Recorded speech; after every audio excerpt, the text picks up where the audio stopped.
Oh, how you going, fellas?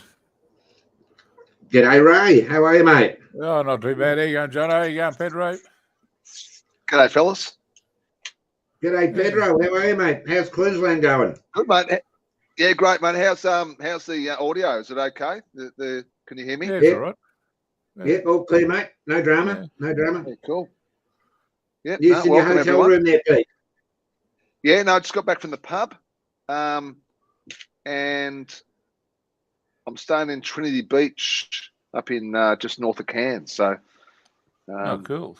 yeah, just got back to the room, and I bought a couple of cheeky ones, and yeah, should be a good night. Yeah, fair enough. Yeah. Yeah, Very here we good. go, John. Good, mate. Just take it easy. Took the Yeah. missus out and the little boy out today for feed. Oh, cool. Oh, Pete knows the joint I go to up at Knox. You went for Jap food, Pete. You know, Oh, yeah, it's sweet. gone up there. It's gone up a bit. You know, they've put the Yeah. prices up. No. Yeah, everything's gone up and up. Oh, yeah, mate. Yeah. And what's the Everything's highlight gone of up. Queensland so far, mate? Before we get on to that one, we'll just say good day to the chat. I think, Yeah. Jono. Good idea. Who we got on here, Yeah. Ray? Who we got on here, Ray? Oh, we got Luke, Mr. Balding, we got Jim Collis, Henry, G'day Matt, Yeah, good Karma, day, guys. Pampui, Mossy, Saul. Hey, fellas, and ma'am. Yeah, good day. Mr. Balding Good and evening, Lux Dave. Report, and yeah, everyone's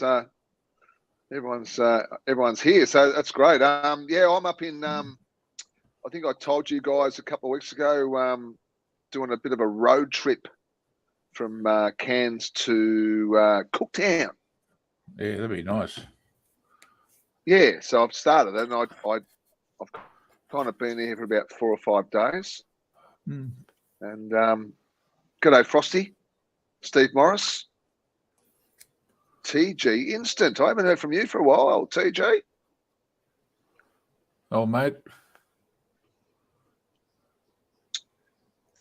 But yeah, I've been here since Tuesday, and slowly heading up north. Yeah, I've been up here in Cairns for about 30 years, I reckon, Ray. Yeah, it's nice, isn't it? There's a lot. Yeah. Especially it's grown a lot in that 30 years. No, it's good, joint. Yeah, a lot to do there. You going up to Coranda? No, mate. I've kind of given Coranda a bit of lemonade. It's been It's busy. It's been really busy. Mm. Yeah, and the Coranda Railway and that what's that, light rail or something that Yeah, Sky Rail. you go up on the light rail. You go up on the Sky Rail. Yeah, you go and up come on back by train. Yeah, you come back by train. But it's been really booked out.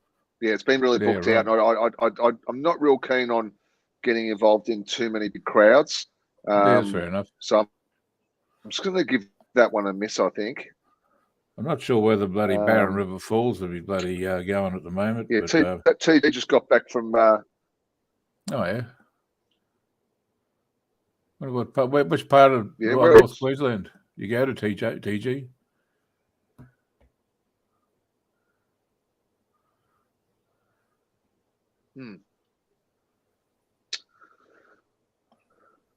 G'day, Saul. G'day, mate. I ended up going over to today. I went for a day trip over to Fitzroy Island. Oh yeah, which was pretty good. Have you been over there, you guys? Any of you guys? No, I haven't. No, I haven't been there. No. Yeah, no, it was all right. I went over there. You pick up. Pardon? What was it like, mate? Yeah, it was good. You pick up the you pick up a ferry from in Cairns there.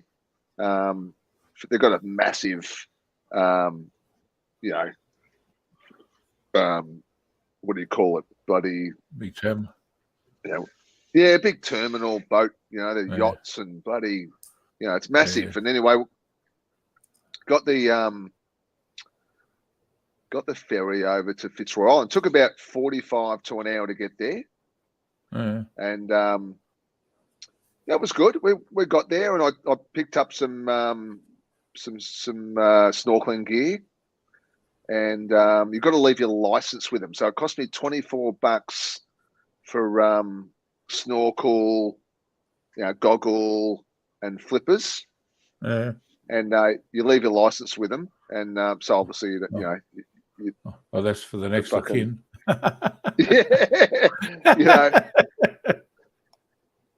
So and then we went over to these. We went over in this around the back of Fitzroy Island. There's a beach called Nude Beach or something like that. Now, it's got nothing to do with people being nude. That's illegal, but I think it's called Nude. It's called Nude Beach, but apparently it was rated the best beach in Australia in 2018. Yeah, there was a Sheila on the ferry, and she was on the loudspeaker and telling us a little bit about what to expect and where to go. And so I went round to this Nude Beach. It took about 30 minutes to climb, and you got to climb the mountain and come back down. And I didn't really rate it. I thought it was. I really don't kind of understand why it was rated that good back then. I think why. They've had a lot of rain there, and the water's just not clean, and the beaches aren't real clean. There's so much fresh. But maybe because of that, I don't know. I wonder how many people have actually gone there looking for nudes to perv. Yeah, I'm sure they have. But there was a lot of people there today. There were a lot of people coming. There was ferries coming in all the time, and the weather was spot on. It was a beautiful day, and it was a beautiful island, and had a great time. Really had to walk up to the summit and had to walk around the island and snorkeled, saw a few eels and some big fish, that kind of thing, and then just finished it off with a couple of cold cheeky ones at the bar before you got back on the ferry. As you do, John. Good stuff, mate. Good stuff. Sounds like you're having a ball, mate. Yeah, I'm getting a bit antsy. I wouldn't mind getting back up there again. Yeah, that's all right. Up there I wanted to do. So. Compared to Melbourne, mate. Compared to Melbourne, it's like it's just the weather in it. I mean, the weather makes Queensland. It makes Queensland. It's just got the good weather. What's the weather like where you are, Ray? Rain today, but apart from that, it's been fucking beautiful. Just mid-20s during the day. Probably 10 degrees at night. Good sleeping.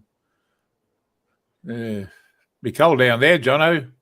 Watching the news tonight. I was speaking to Pete yesterday. It was quite a nice day today. It was a nice day, but I was speaking to Pete yesterday, and I got up in the morning.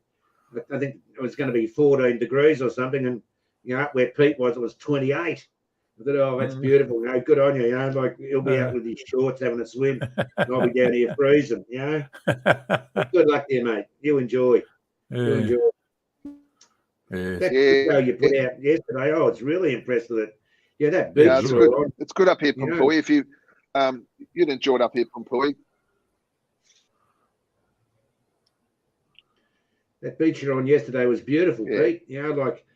As far as the eye can see each way, like there wasn't a soul, and the beach was pristine and the water was beautiful. And but you're saying it's not advisable because of the crocs. Yeah, I think it's just look, I'm not really sure, but I just think that up here in Cairns and North Queensland, far North Queensland, it's just starting to get back to some normality. With all the COVID bullshit in the last few years. So I think it's just slowly building up to what it used to be. So there's plenty of people up here and stuff like that, but I don't think it's as busy. A lot of places are closed, and again, like anywhere, like in Melbourne as well, they just can't get staff. You know what I mean? Yeah, well, apart from between bloody COVID and all the rain they had up there, it's just absolutely devastated North Queensland. You know, bloody. I think the government threw them a bit of a lifeline there a while back, trying to save some of the businesses. They were just going under left, right, and centre.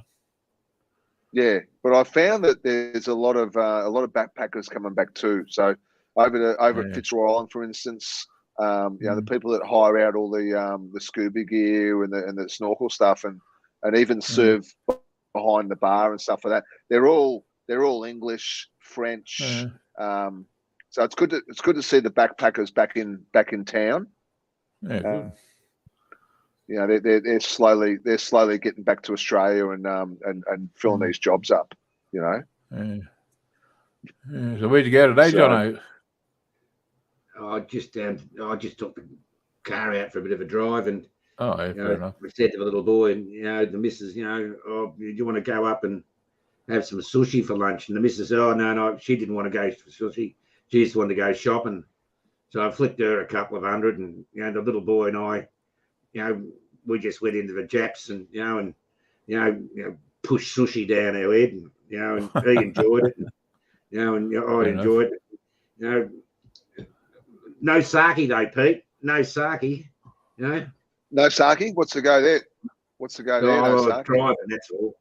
You know what I'm like. I won't have a drink. I won't have a drink when I'm driving, but had a bit of water with it, and and wolfed into the eel as usual, but it was quite busy. We got there just on midday. We didn't have to wait or anything. We got in, but the missus went inside, knocks, and she said, it was very quiet inside.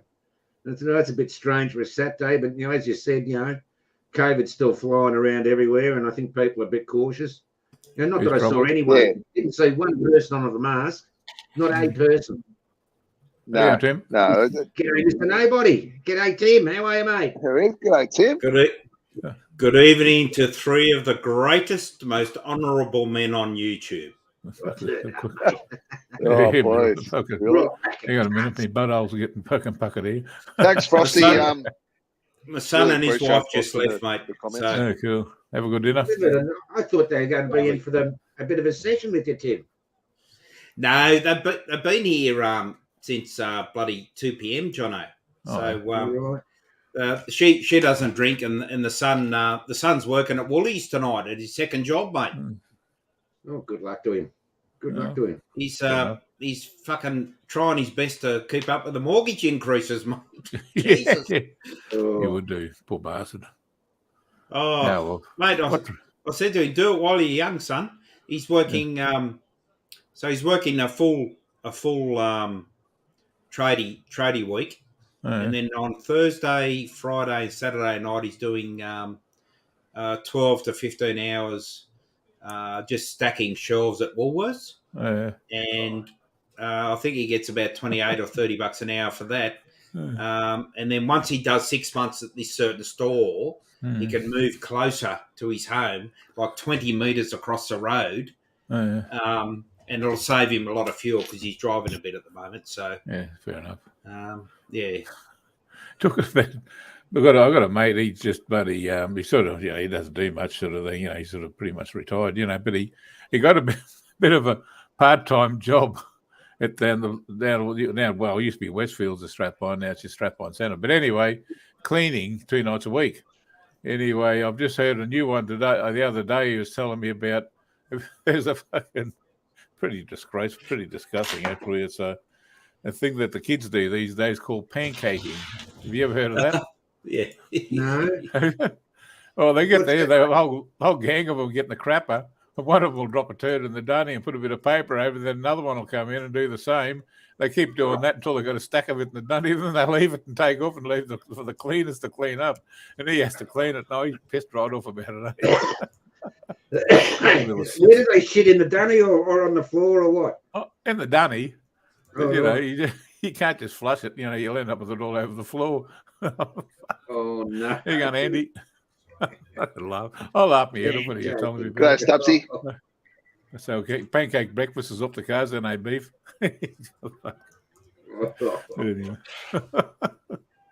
Oh, well, Well, they could be doing worse things, couldn't they?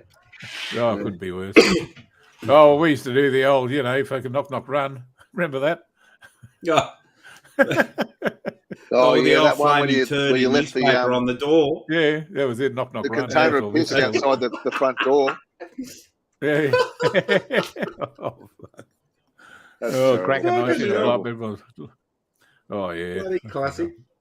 Yeah. That vlog of yours was great, Pedro. Really good, mate. Yeah. It was. You Wasn't it? It was a always good produce video. a good vlog, mate. Thanks, Tim. It was a top Appreciate video. it, mate. I appreciate it. I thought long and hard about it and how I was gonna, because I do pick up stuff from other vloggers, and I just thought I'd start the vlog without kind of going in and talking too much, and I like putting music to the vlog as well. So yeah, I think it kind of worked out well. New intro. My daughter helped me with that one, Ray. Nothing wrong with a bit of change here and there, Pedro, there's a couple of things about your channel that I admire. One, you're not a fuckwit. Two, you are articulate. Three, you have good presentation of videography skills. And four, you just know how to talk. Yeah. You know to talk to the fucking it's actually taken me a while. And Jono could probably vouch. And I mean, when I first started, obviously it was pretty hard. But when you start, hey, Joe, as everyone knows, g'day Joe. As everyone knows, that the longer you do something, you kind of get better at it, and that's what I've tried to do. So yeah, fair enough. That's why I've got 50,000 subscribers. 100,000. 100,000, mate. We've got 230 watching. We've got 230 watching tonight. Yeah, no, I haven't got 1,000. But I don't. I don't. I'm not into that. I just like. I actually, and I think the most of John Ray here. I think that that watch my channel, and I watch their channels, and we watch everyone's channels. So, I think there's no worrying about too much about building numbers and all that kind of stuff. It is what it is, and if we couldn't give a fuck about all that. Yeah, exactly. Mate, all I'm doing is throwing a few old ones through the channel, and I hope I've got the travel documents, Pedro, for Port Douglas, and I'm going to take the GoPro up there and the iPhone. I'm not going to take all the heavy camera gear. I'm just going to go light and just record. Yeah. And when I come back, if I've got enough constructive footage, then I'll put a freshie out. When are you coming up, Tim? Let me think. For Father's Day. Okay, September. Yeah, 4th of September we go up, and 4th September. Yeah. we're only there for 6 or 7 days, mate. So we've got 2 tours planned up there. One to the Daintree, that's a full day tour with lunch, and a full day trip out to the Outer Reef. Fucking hell, they don't miss you, mate. $600 for a yesterday. Yeah, they fucking hit you Stand by, gentlemen. She who must be obeyed has entered the room. Yes, Dave. There you go, Shano. Shano. Yeah, g'day, mate. Shano's at work. Driving a tram around. Good on you, Shano. Fish and cheese on. Sweet. Good Yeah. from you. Thanks, Dave.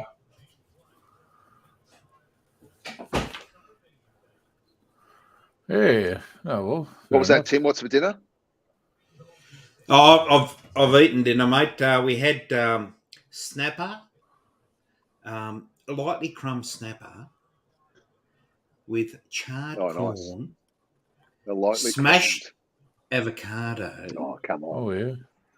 Sour cream. Oh no. Purple. What's that purple fucking purple cabbage. Lettuce or cabbage or something? Cabbage, cabbage. Yeah. On Mexican tortillas, gentlemen. That'd be nice. Yeah, that's the guy. Lovely.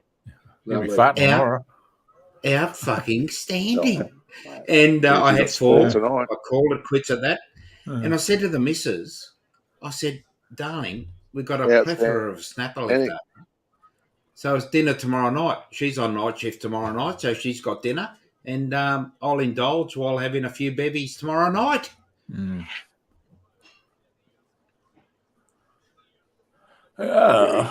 Very nice indeed. You got a Sounds Parma good. Jama for dinner tonight. Sounds really good. What you have? What you have for dinner tonight, Jono?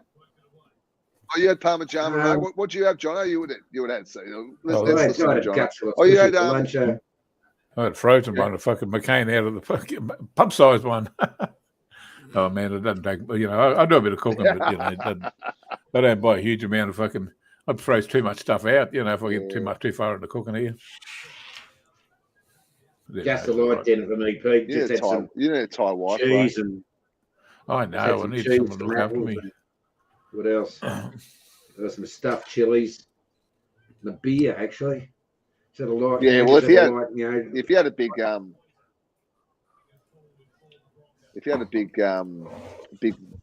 Japanese big lunch, I suppose you wouldn't have eaten too much for dinner. No.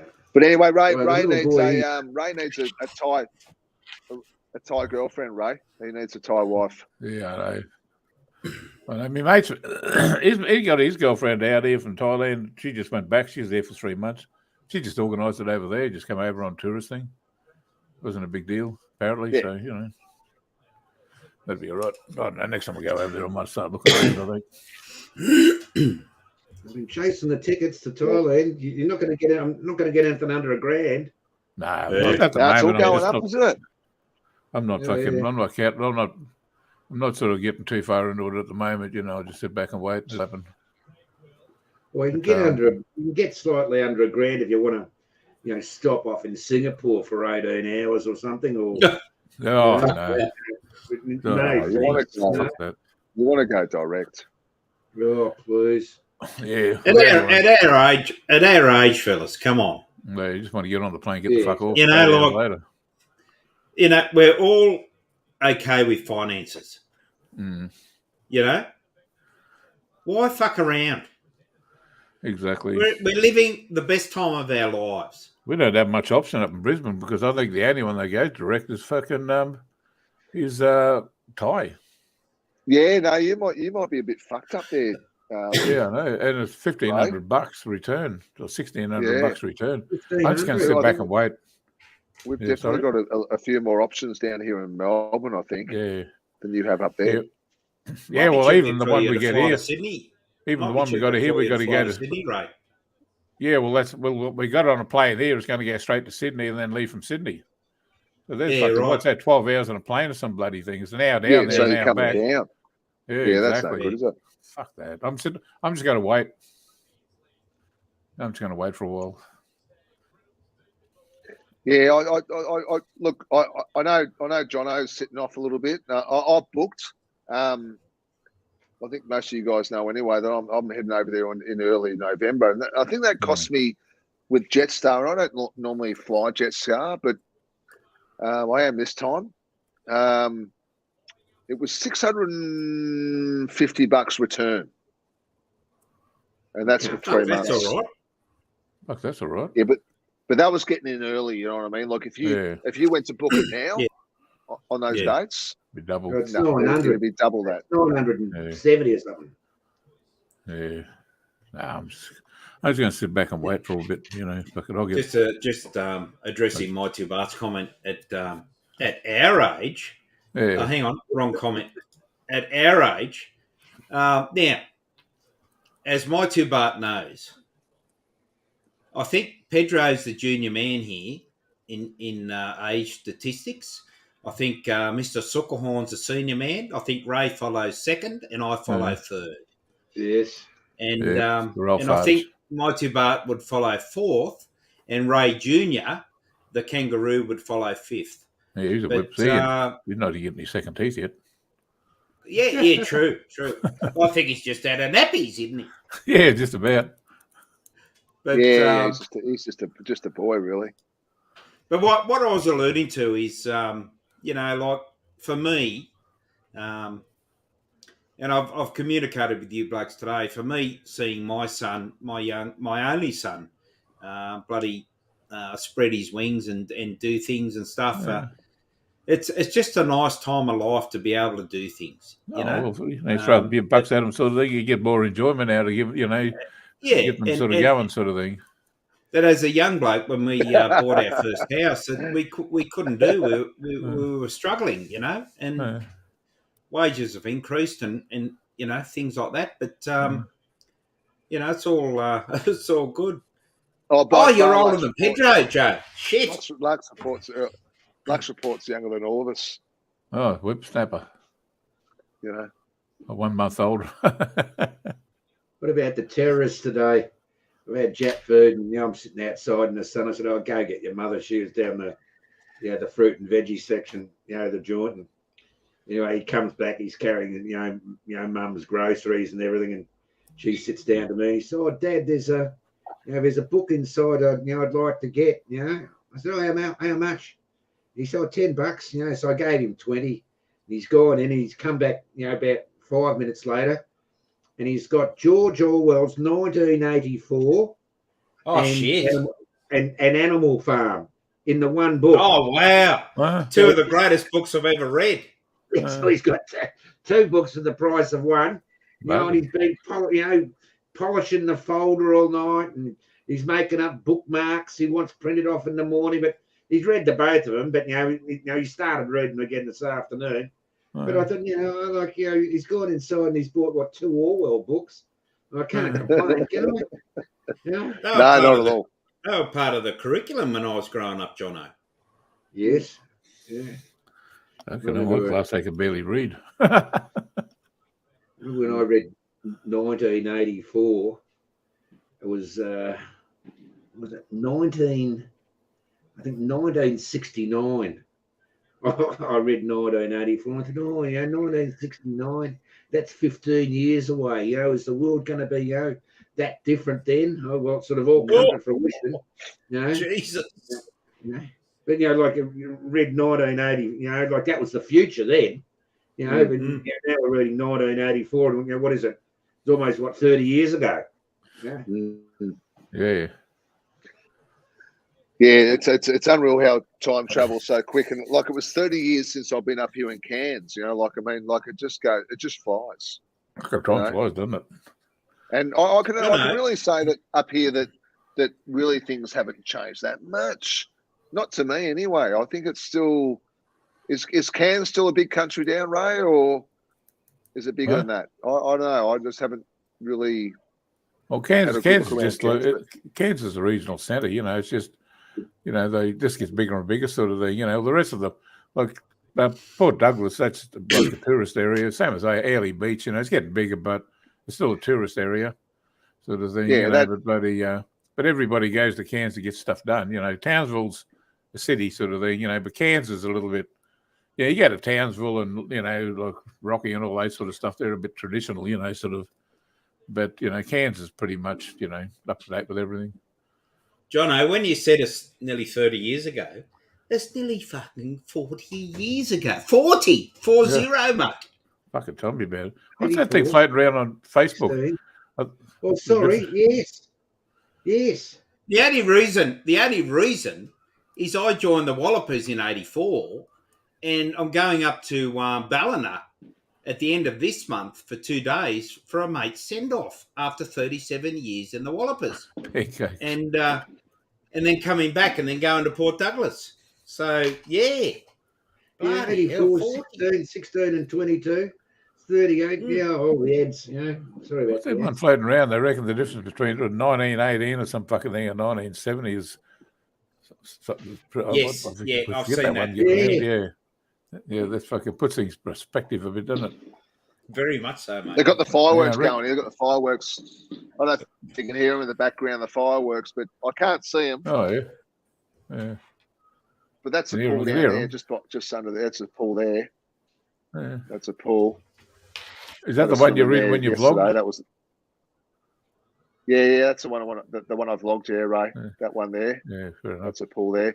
But as you can see in the background, I've got the fan going. As you can see, guys. Yeah. I've got the fan going up there, but I don't need the aircon, so it's actually not that hot up here guys. No, it's not. Not at the moment. It's a good time of the year up there now. Well, you get that. You get that weather twice a year up there. Yeah, in so it's pretty nice in the evenings, Jono and Tim and that. Like it's actually, you don't need to run the aircon at night time, so it's not a bad like the weather's pretty good. Yeah, well, that's winter up there, so Yeah, mate, winter, obviously. You've got a t-shirt on there, Pete. Oh yeah, for sure, Jono. Yeah, sure. You've got a t-shirt on, yeah. I'll get on the piece with a mate of mine every 2 months or month and a half, and an old work colleague, and I told him about Port Douglas, and he said, "So what? You're breaking out the G-banger?" And I said, "No, mate, no. It's going to be big board shorts and XXL rashy on top, because my man boobs aren't seeing sunlight, mate. I can tell you that." If you go up to Daintree, keep away from them fucking cassowaries. But you go to MBK. You go to MBK in Siam, and you walk into one of the t-shirt shops, and g'day, young lady, hey, swaddy cup, and how are you, big boy? And then you go, just after a couple of t-shirts, sweetie. How many you want? Well, just a couple. And then you go. She goes, "What size are you?" 2 or 3XL. And she goes, no, you XXL. Yeah, over there. Yeah. Oh, fuck the honesty of the ties, mate. How upfront is that? Mate, the fucking, look, our 4, say a 6XL here is equivalent to an American 3XL. So the thing is just, I just wish they had a bloody, like, what do you call it? A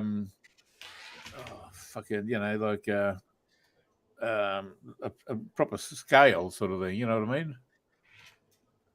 Yeah, it's all different, isn't it? Like it's all different from country to country. Yeah, exactly. You can't work it out. You get used to one. Over in Thailand, you go to Thailand and extra large is like medium or something. And that'd be a mean. I'm just looking at bloody Rick's question. That'd be a mean trick, putting little ball bearings and fucking bum guns, wouldn't it? And then this is you leaving the hotel room when you're booking out. That'd be mean on the next poor bastard, wouldn't it? It'd be like a bloody shotgun. Boom. So, question from Rick: does anyone have any bum gun uncomfortable experiences stories while visiting? No, not me. Good day, man.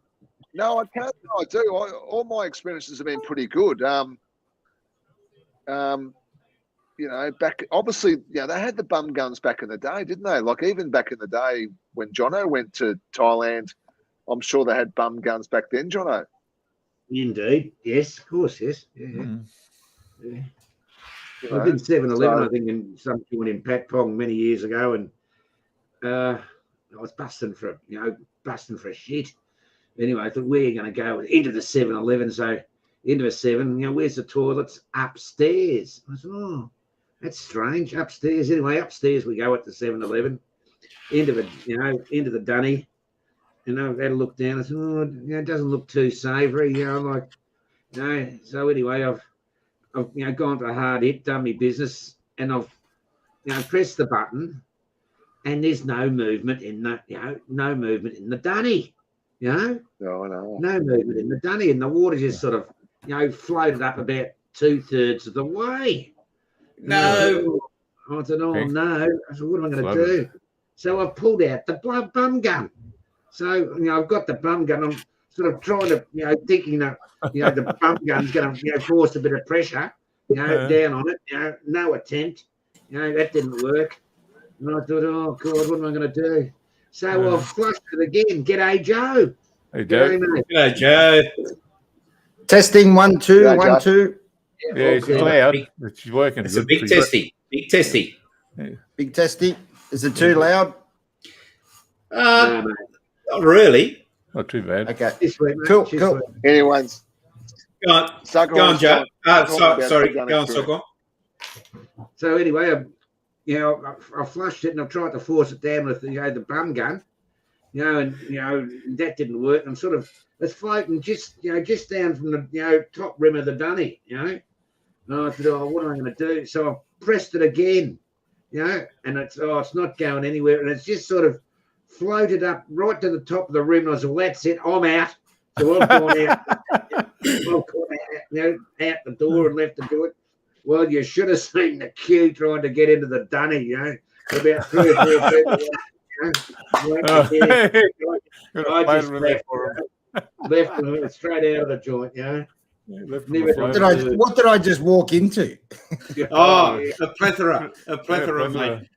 Jono, I bloody welcome. When I was in the Wallopers, when I was in the Wallopers and I was working at an inner city police station, I'm a man that uses a lot of toilet paper, and I got the nickname Blocker at one particular station, right? Oh, yeah. So the toilet overflowed, and anyway, so cut a long story short, I go to Bangkok on several trips, and one in particular with the missus. We were staying in Soi 8 at Sukhumvit, and I used a bit of paper and stuff like that, but we had to put towels at the entrance to the bedroom because I fucking blocked the dunny again. And we had to call in the mechanics to take half the bath away to check the blockage where it was coming from. I blocked 5 hotels in Thailand with toilet paper. Yeah, well, you don't flush it. You put it in the basket beside it. No, out of order. My steaming hot mockingbirds, mate, I can tell you something. Yeah, but in Thailand, you should be using the bum gun first before even touching the. You shouldn't need a lot of. You shouldn't need a lot of toilet paper to dry up because that's all you're using it for, right? I have since learned about the bum gun, and I've spent hours on this go in Thailand. Hours. You just got to make sure you got the right angle, otherwise you give yourself a cold water enema. And if I can indulge you just for one more story that I think I might have shared before, but a mate of mine that I did the bike trip with in 2020 from Bangkok to Chiang Mai.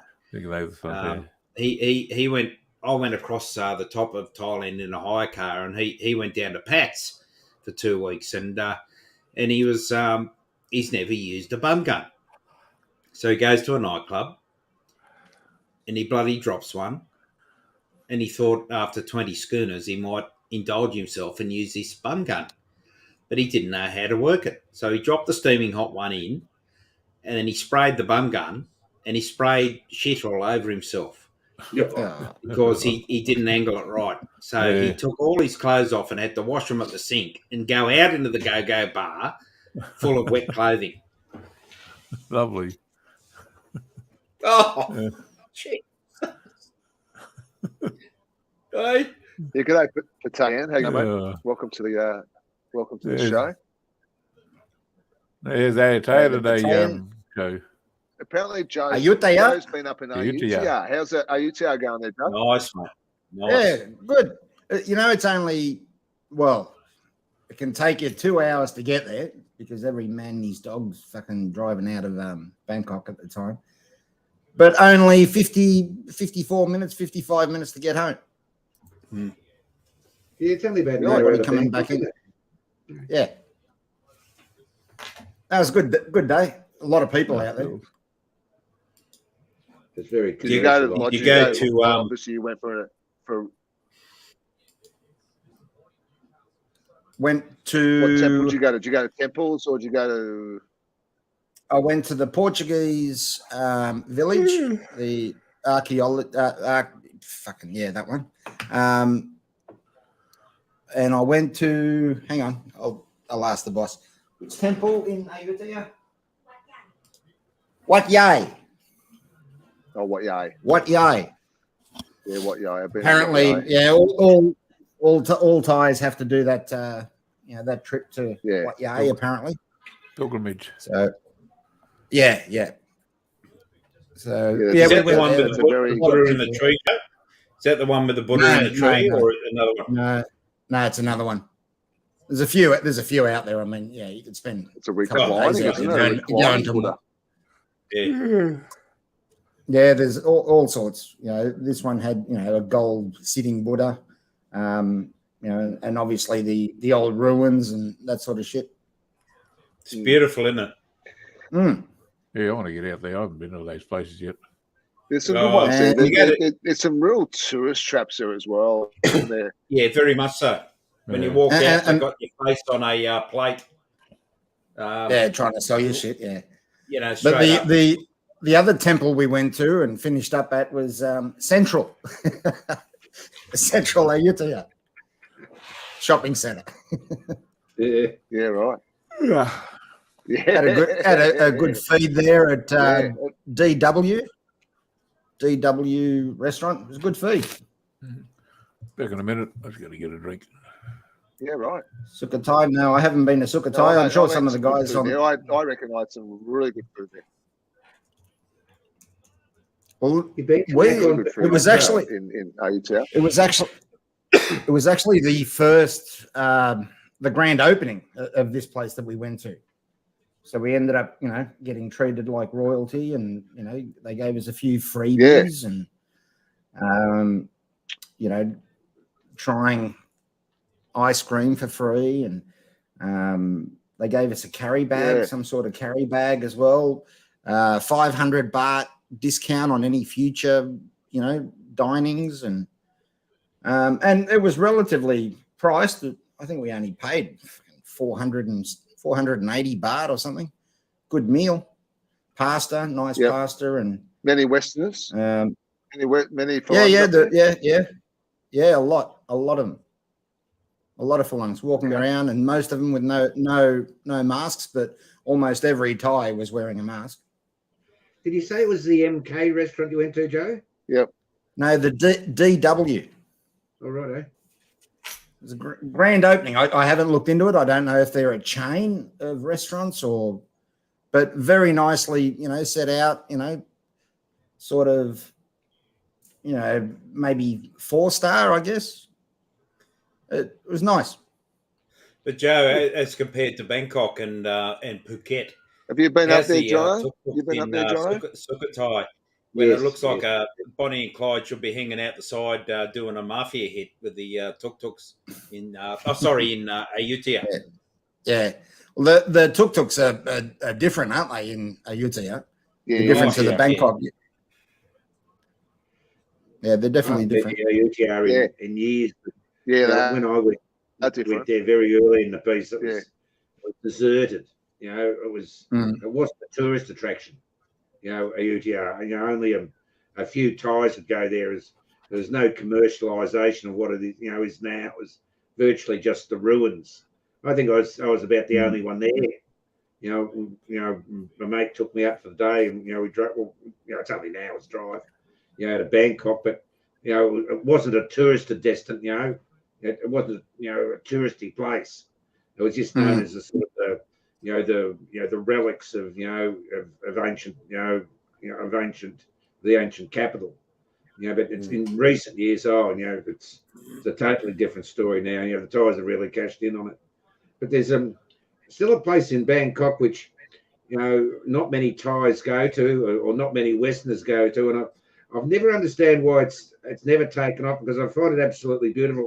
It's called Dong Muang, the same as the airport, you know, Dong Muang, and it's called it's the ancient city, and what it is, it's I've been there. Yes, you've been there, Tim. I've been there, mate. Very quiet, you know, it's very, you know, well, once upon a time, I imagine nowadays for Chinese, they've most probably, you know, kicked up the tourism, but you'd go there in the you know, years ago, and you'd be the only person there. You know, Yep. A massive plethora of acreage. Yes. But you know, it's a staged replica, Jono, don't you? Yes, it's a replica of Thailand, you know, and all the various architecture of, you know, of thousands of years, of history of Thailand, or its various forms of architecture. It's all sort of in miniature. Rode a push bike around it, and it was fucking hot. And thankfully, Tyres Being Tyres have the little booths that you can refresh yourself with ice cream or cold drinks. But and that is a classic example of double pricing. That joint, mate, I can tell you. I saw tyres going in there for fuck all, and it cost me 780 baht to get into the joint. Pedro dropped off. They've got I think I read recently about it. I was thinking of taking a little boy there. You can buy golf buggies now, to get around the joint. Yeah. I've actually got a vlog on that. I'm not sure if I've put it up yet.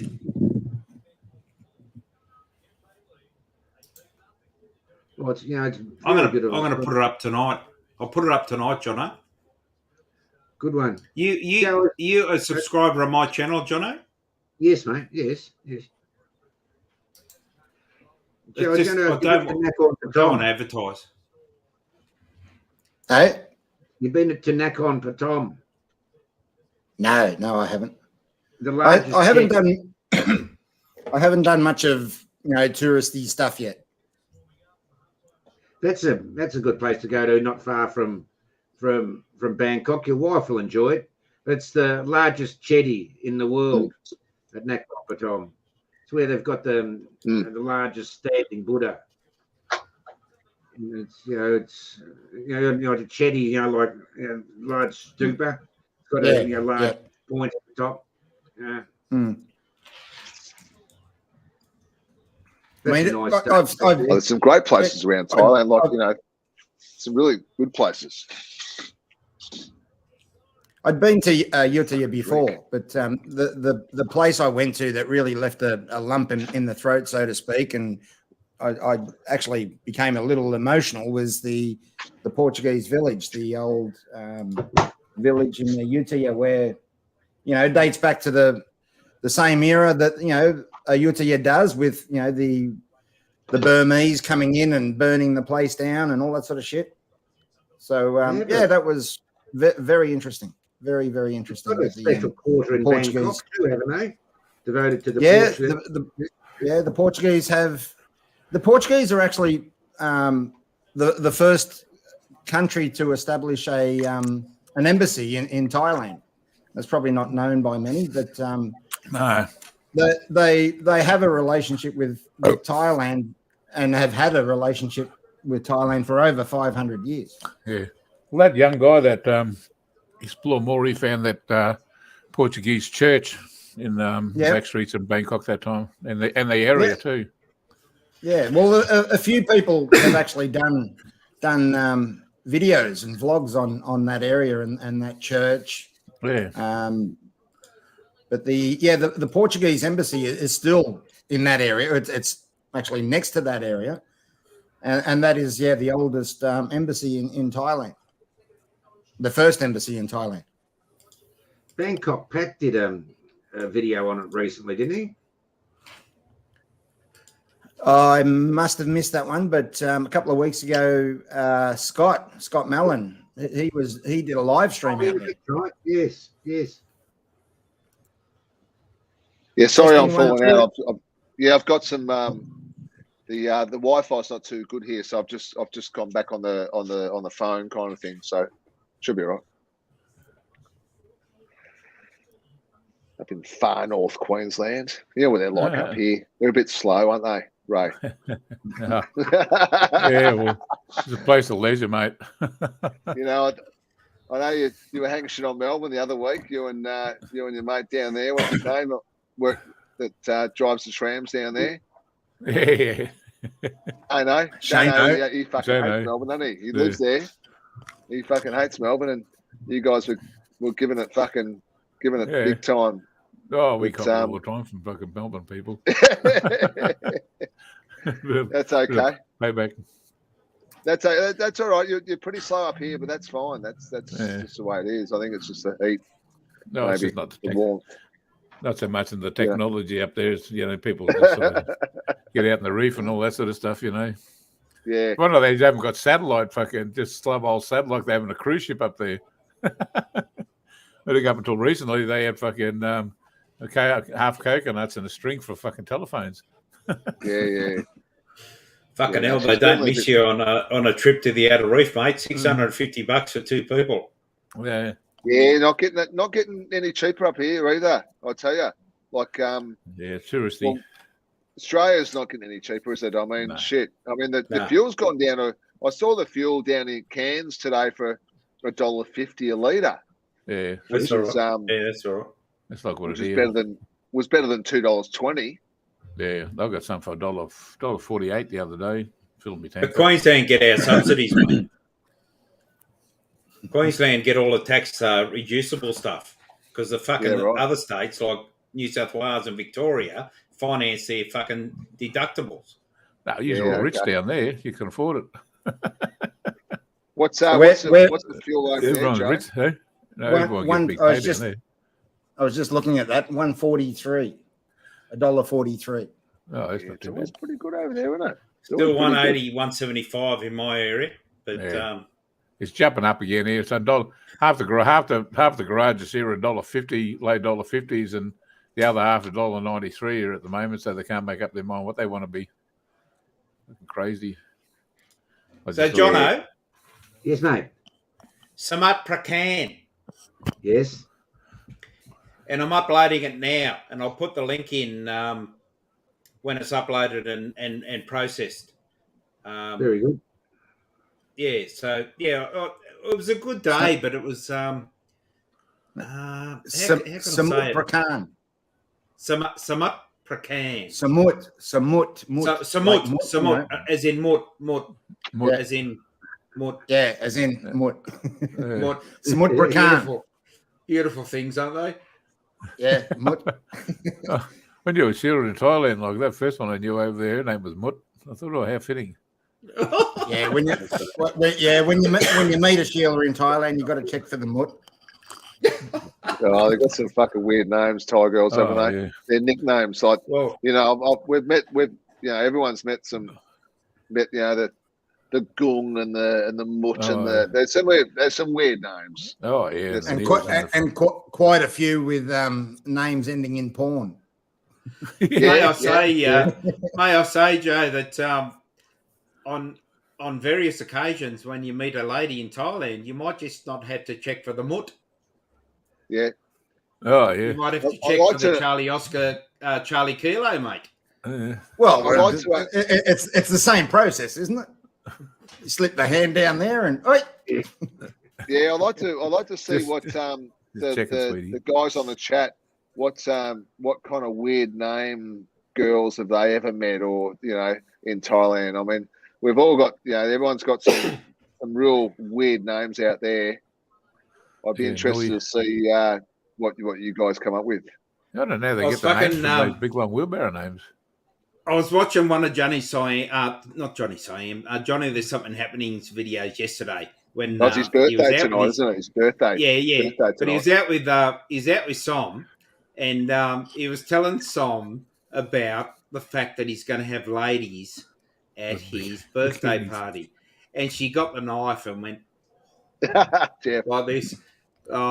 Like she's a fucking good girl. That girl, classic. Imagine what she's got to put up with. Yeah, well, it looks like she's been a bit enlarged up top. Enlarged? Yeah. That's like that Psy with Herbalife. What's his name? That ruined her. She was nice before. That killed her, mate. Holistic trainer. Yeah, holistic trainer. Lovely couple, mate. But why the hell would a beautiful Thai woman like that need to pump up? Well, you reckon that? You reckon she's gone too big? Too big. Pedro, you too big. Mate, she had fucking natural beauty before that. She didn't need it, I don't think. Pedro, no. Stop now, Pedro. You're too big. I just don't like the fucking... Unreal. She's gone too big. Yeah. Well, he'd be fucked on his channel without her, wouldn't he? Oh, seriously. Yeah. Oh, indeed. Indeed. Ladyboy tits. Speaking of some funny Thai names, my missus was speaking to the little boy. She said, "Oh, you better get your hair cut." Yesterday, and little boy said, "No, I don't want to, get my hair cut, Mum." And he's looking at me, and the missus is looking at me, and my wife said to him, she said, "Your hair looks like, Moi Ling, which is, cunt hair, Oh, And Jack says to his mum, he says, what's Moi Ling? And she said, "I'll ask your dad." She said, "I'll ask your dad, he'll tell you." And I said, "I'll get in the car, Jack." I'll get into that one. I wasn't tell him, but she put it on him. You ask your dad, he knows what it is. Oh, you know some bloody bad words you do, Jono. Jesus. You normally take notes. Pete takes notes and goes home and takes them. I do. I do. No, I don't. I don't. John, I go around Jono's on a Friday and he tells me all these words, like all these real good Thai words that you would never, ever say to your missus. Like, I would, like, I go home and go, Jono told me this word. I wouldn't even say it to my missus, It's quite funny, actually. G'day, Wayne. There you go, Wayne.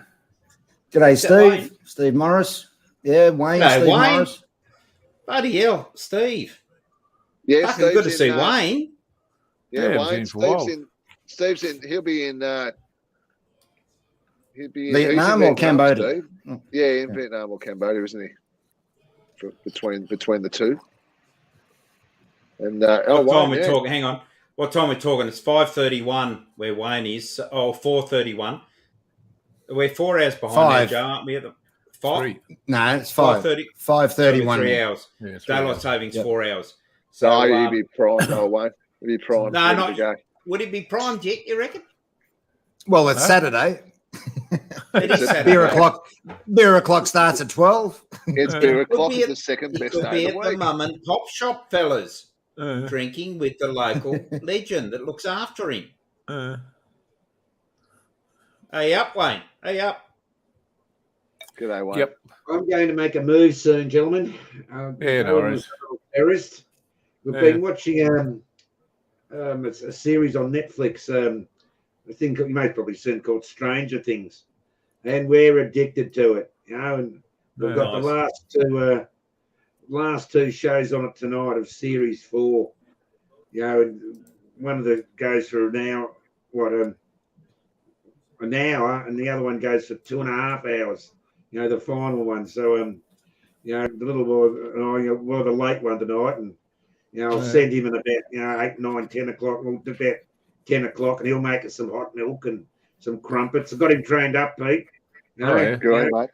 Trained up, So you'll sit back and we'll watch that shortly.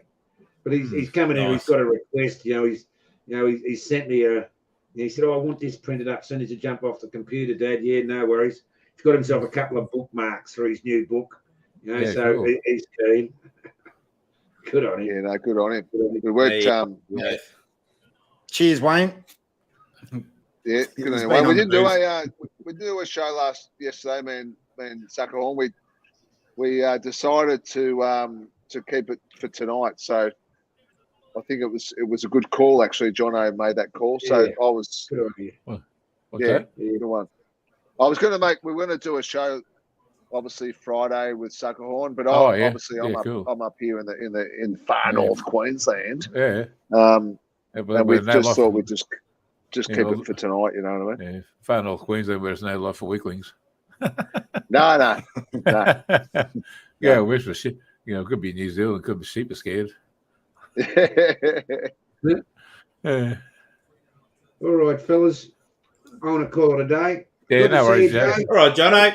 Thanks for popping in, mate. Yeah, good to see you, Jono. Catch you soon, Ray. Good night, yeah, gents. No worries. Have a good one. Take care, mate. Okay. Take care, please. Take care, guys. Yeah. See you, Jono. See you, Jono. Yeah, mate. Yeah, no. I told him before, You ever heard of a fucking phenomenon called pancaking, Joe? Yeah. No. I'll tell you about it later. I don't think they want to hear about it Okay. again. It's fucking pretty gross. Mate of mine's a cleaner. Yeah, it's a cleaner term. Oh yeah, fucking pretty gross. I'll tell you later. Much cleaner than a rusty trombone. Yeah. Oh man, yeah. No, I just been bloody fucking raining here today. Anyway, got my caravan ready to fucking. Just got to put some curtains in it now. I can sell the bloody thing finally. Ugh. I've had plenty of rain in Bangkok.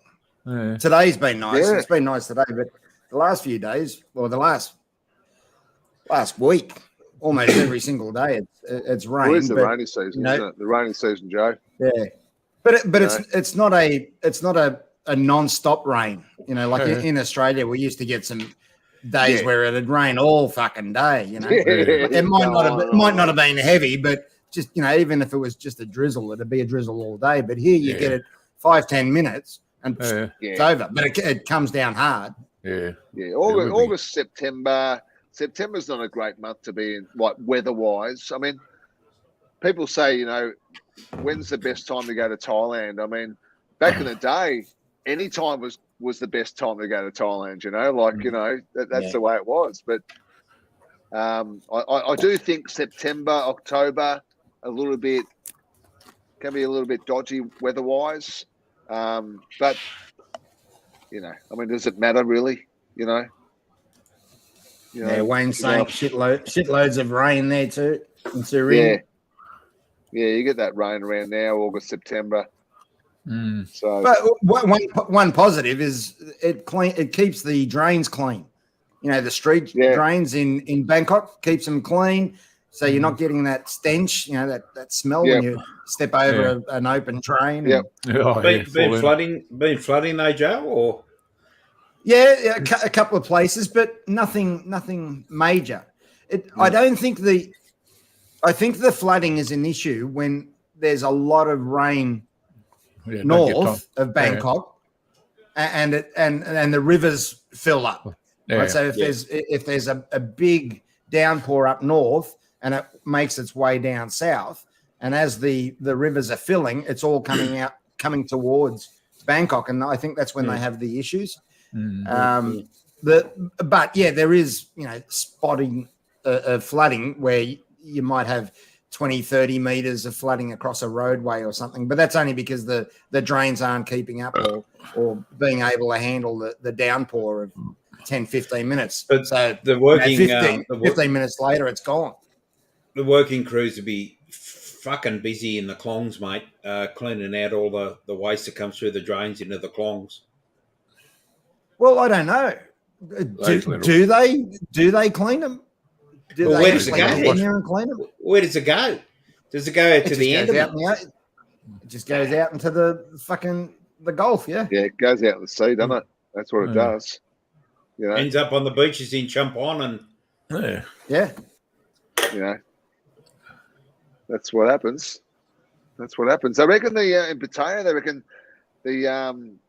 the walking street, they reckon they're getting all the the biggest problem with walking street, they reckon back in the day was all these bars and stuff, and that their sewage and their kind of shit, all their plumbing was fucked. Oh yeah. And they got a fucking big downpour and it comes up out of the manholes. Yeah, it was all going into the fucking ocean. So that's why they're kind of fucking doing. They've done all this work to the place to. I think they just dump it out there anyway, don't they? They've got a pipeline out there and they dump it out offshore. Yeah, I think they're trying to change that. They're trying to get plumbing and I don't know. That's what they're talking about, but you'd never know. Yeah, right. The open sewage and all that bullshit, but that's. Yeah. Hey, been Wayne. I've seen you for ages.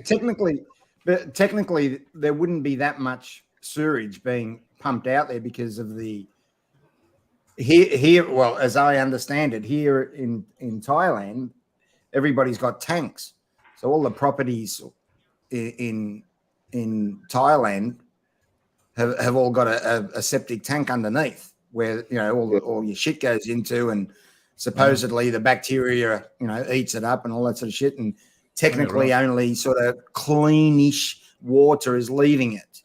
No, in Walking Street, I don't think so. I think that was just all going out into the ocean. Well, and just walking around the Klongs in Bangkok, you see all the slums, those overhanging fucking old houses and shit. They're on sticks and hey, I'm sure they don't have septic tanks. Where's Plop, their plop. stuff going?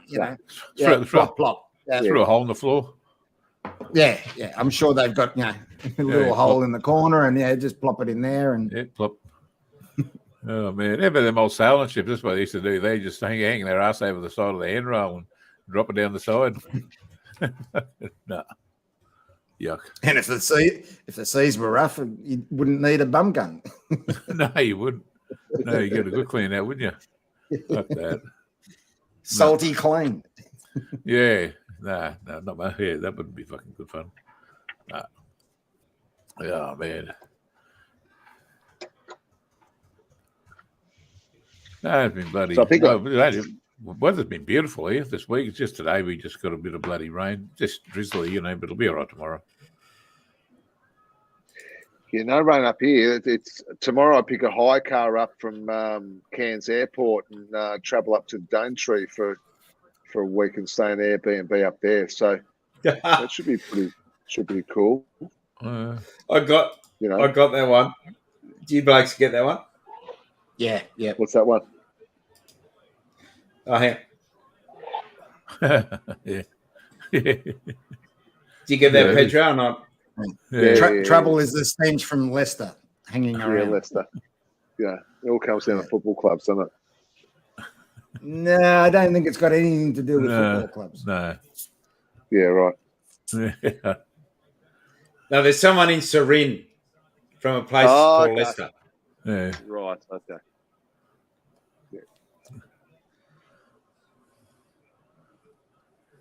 Wonder if they'll ever meet up. Wouldn't that be great? Yeah, I know. Yeah, if I ever get to Wayne's place, I'm just going to turn up there and I'm just going to say to Mimi, hey, bring up Wayne, will you, and tell him someone's here. You see how fast he gets home. Be Chuck Norris and SAS at 4 paces, I reckon, if the Leicester contingent went to to Buriram. It'd be worth watching. We're filming. The two para. Yeah. The paras. Colour chicks. Got something to do with paratroopers. Yeah, for sure. In a second. I'll send you a message. Where are we? Oh, he's selling up this year. Oh, okay. So might be heading to Thailand then. Selling up what? Oh, Wayne says in the comments would love it. He said he was selling up this year. Oh. Oh, he's been saying for a while he was going to head on over here. I think at one point he was waiting for the dog to pass away. Oh, right. Yeah, just sent you a message, Pete. Sweet. Have you been down to Hua Hin yet, Joe? No, I haven't. Hang on. What the fuck? Oh, accidentally clicked another link. Wait. Shut that off. No, I haven't. But I'm hoping. 2 weeks seems to be the magic timeline here. It's all. I'm doing everything in 2 weeks. In 2 weeks' time. So we'll try again in 2 weeks' time. I see his birthday's tonight. He's having a party tonight. Yeah, saw that. At the sugar. Oh, baby. I actually booked I actually got a place down in Hua Hin, Joe. So. Oh, you got one yet? Yeah. Big. Got on Airbnb. That was probably the best way to go. So I've got like a 5-bedroom, bringing all the family down from the farm, and it's going to be a fucking belter over Christmas and New Year. So nice. Oh, good. Got it all sorted. So it's got a pool, It's right near the beach. It's got a pool table. It's right near the markets. It's looking really good. So Yeah, I'm really, really happy. well, if it's near the markets, it'd be walking distance to most things. Yeah, for sure. Yeah, that's what I wanted. So it's looking pretty good. It's got like good parking for 2 or 3 vehicles and all that kind of stuff. So it ticks all the boxes. So Cool. Don't have to worry about that when I get there. It's kind of all sorted now. So Airbnb, that's the go. Airbnb. Oh, so how long are you spending there, Pedro? How long are you spending in Hui? About 40 days. Okay. Yeah, about 40 days, off and on kind of thing. We'll take off and head down to Prachu up Kiri Khan and all that kind of stuff. Do a few things. Kuriburi, Bankroot, and Champon, mate. You've got to get down there. Get down to Champon. I haven't been to Champon before, and I'll get there. I reckon we'll get down there. I reckon definitely we'll get down there and have a look around. Tung Wailem Beach, 15 k's from Champon on the coast. Outstanding. That's sweet. Yeah, cool. And a temple on the hill from that beach is probably one of the best temples you'll ever see in Thailand. Yeah, righto. It is fucking outstanding, mate. Yep. I've got a link to that temple on my channel, mate.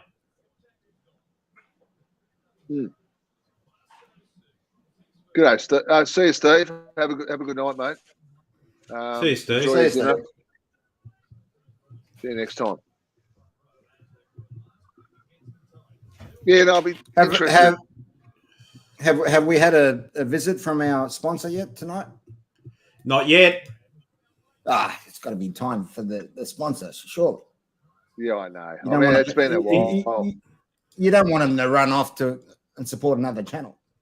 100%. Oh, yeah. ให้ป้าน พี่ว่าบานหาใครอ่ะ หาสายป่าน สายปานอยู่ไหนอ่ะ ให้ป้านอยู่ไหนไม่รู้สายป่านเข้าไปในป่า ลองเรียกสายปาน สายป่านไม่รู้อยู่ไหน เรียกสายปาน สายปานอยู่ไหน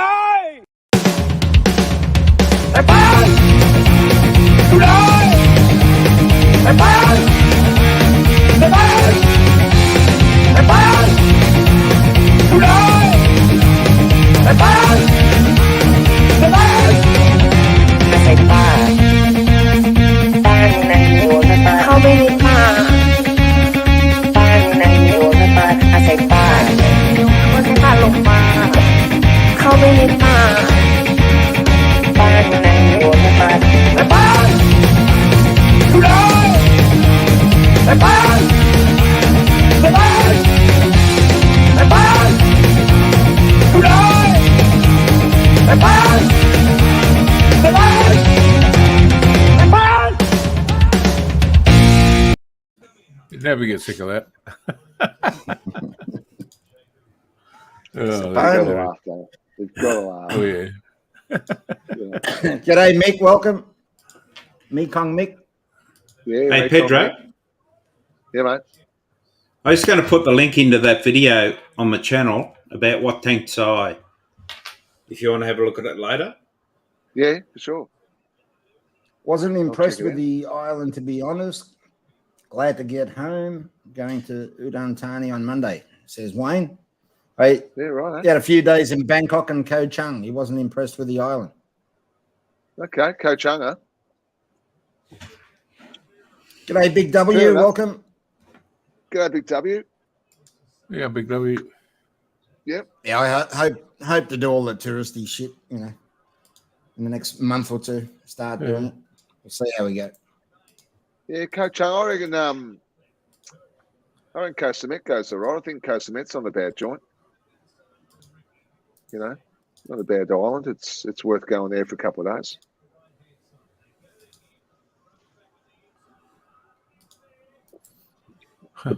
Someone asked me. Someone asked me the other day. Where was the best place? What's the best place to go to in Thailand? I wouldn't know really.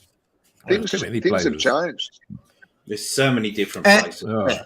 And the best thing for you might not be the best thing for, exactly every other person. Yeah, true. It's yeah. Depends what you're after when you go there. It's a hard question. What you want to do, what your situation is, how much time you've got, Yeah. Well, I'm playing. How much money you've got? How much money you've got? I won't be hanging around bars and I won't be getting fucking stoned, so I'll be fucking laughing. Yeah, but like to hire cars, if you need to have the top, not just the top, but the top insurance, costs big bucks. But you wouldn't not do it if you didn't pay top. Oh, I'll pay local. Yeah, but as you blokes know, I had a Prang when I was in Thailand. Oh, I'll pay local. It's easy. I'll get them to drive. That would have cost me fucking thousands, mate. No, Ray, that was a wonderful experience driving in Thailand, mate. It would be. I wouldn't mind doing it, but fucking insurance. It wasn't through the cities. Yeah. I'm just a stupid cunt that rides a bicycle through the busy places, mate. I think you can do that. Drove a car. I drove a car through the quiet places. Yeah.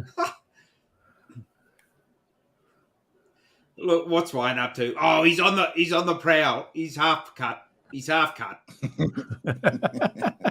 Oh yeah, fucking hell. When he says the spaz, you know he's half cut. And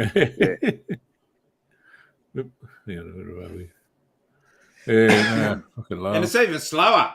A spaz in a wheelchair is a super spreader because they go past slower. So it's not like you're walking in a street where people pass you. I don't know. Well, if they're electrified, they're actually faster. Well, good point. I didn't think of that. Not if they're sitting outside a fucking public toilet guarding it because they can get a fucking wheelchair in there. Can you cue Joe? Can you cue the stupid laugh, please? And the and the chickering boom and the and Bob Tish. Fucking hell! What a fuckwit! You got some of those silly back noises. I'm sure he's still doing it. How's up country, Mick? How's it going up there? Somebody's got to think he's hilarious. How's the weather up there, Mick? Let me know, mate. Mekong Mix, obviously, as we all know, from where Jono's family's from, and where my family's not far from Nakhon Sawan. So it's always good to know. It's always good to know how it is up there, because Mekong Mix probably the closest one to it. Is that one with that little Jack Russell, Fuck me, still going. Point of infection would be a lot lower. Yeah. Fuck, I don't think it was. I thought it was. No, I'm just in shock. Morena from Toka. I thought fucking. I thought he'd long gone, but he hadn't. Yeah, right. Yeah, a lot of rain up there, Mick on Mick. That's so good. Day 9, part 11. Yeah. Well, Adventure 9. Yeah. Day 11, part 1. Load of mushrooms. Yeah, loads of mushrooms. I looked at the radar a couple of days ago. I looked at the radar, and there was rain all over Thailand. Yeah, right. Yeah, it's definitely that time, isn't it? Really. Yeah, it's wet season, isn't it? Mm. Oh yeah. Well, around monsoon starts in, like kind of fucking June. Like it just all depends where you are, isn't it? Like it depends where you are, Joe. Like you can be in I remember always like Phuket and Koh Samui. If you're in Koh Samui and it was raining, Phuket would be fucking good weather, and vice versa. It just all depends where you are. But there's mountains. There's mountains at Phuket. Yeah, of course. Yeah. Here in Bangkok, I find that we get a lot of cloudy days, overcast days, but not a lot of rain in the sense. I'm sure you get a lot more rain. I know in Chantaburi because the family home is on mountains or up high. So you do get, heavy rain there, and it's, when it's going to rain. How would you know it's fucking overcast in Bangkok?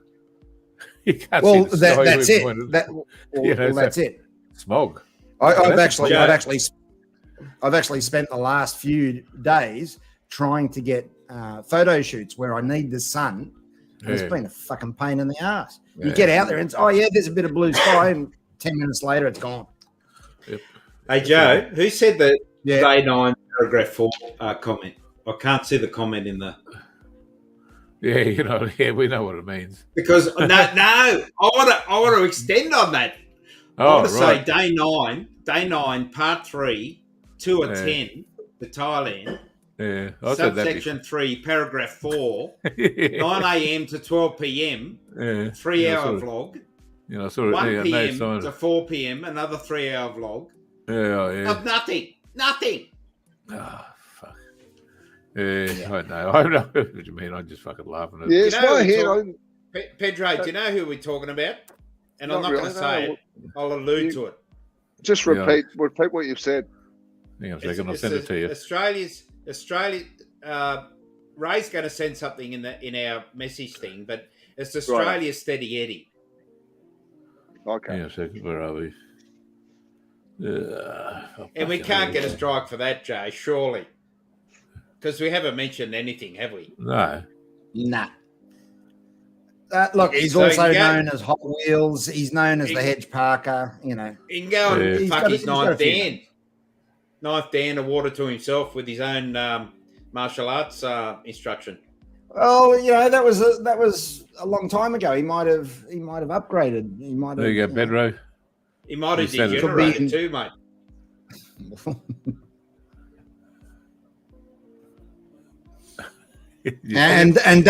and don't say his name either, Pedro. No. Don't say his name. No. Fucking laugh. He's that sort of person that you say his name and he'll report it. Wayne's fucking sitting there pissing himself laughing. Strange. Yeah, well, I guess that is the difference. The Australian Steady Eddie is a good laugh. That's right. Okay, yeah, I'll get it now. I'm on the wave. I'm on the wave. Yes, he's definitely a hazard to traffic. Yes, one of our wisest subscribers, Henry Black, a hazard to traffic. No, I haven't watched him for a long time, actually. Good to see you. I don't think anyone has.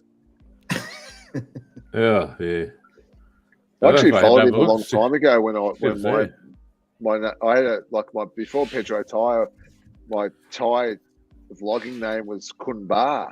Yeah, right. Yeah, I remember that. You remember that, yeah? Yeah. And I remember this guy, he kind of he didn't know how to say it. He thought Kumbar was like the song, like Kumbar. Every time I went on his channel, he'd sing that song, Kumbaya, my lord. It's like he would have a fucking clue.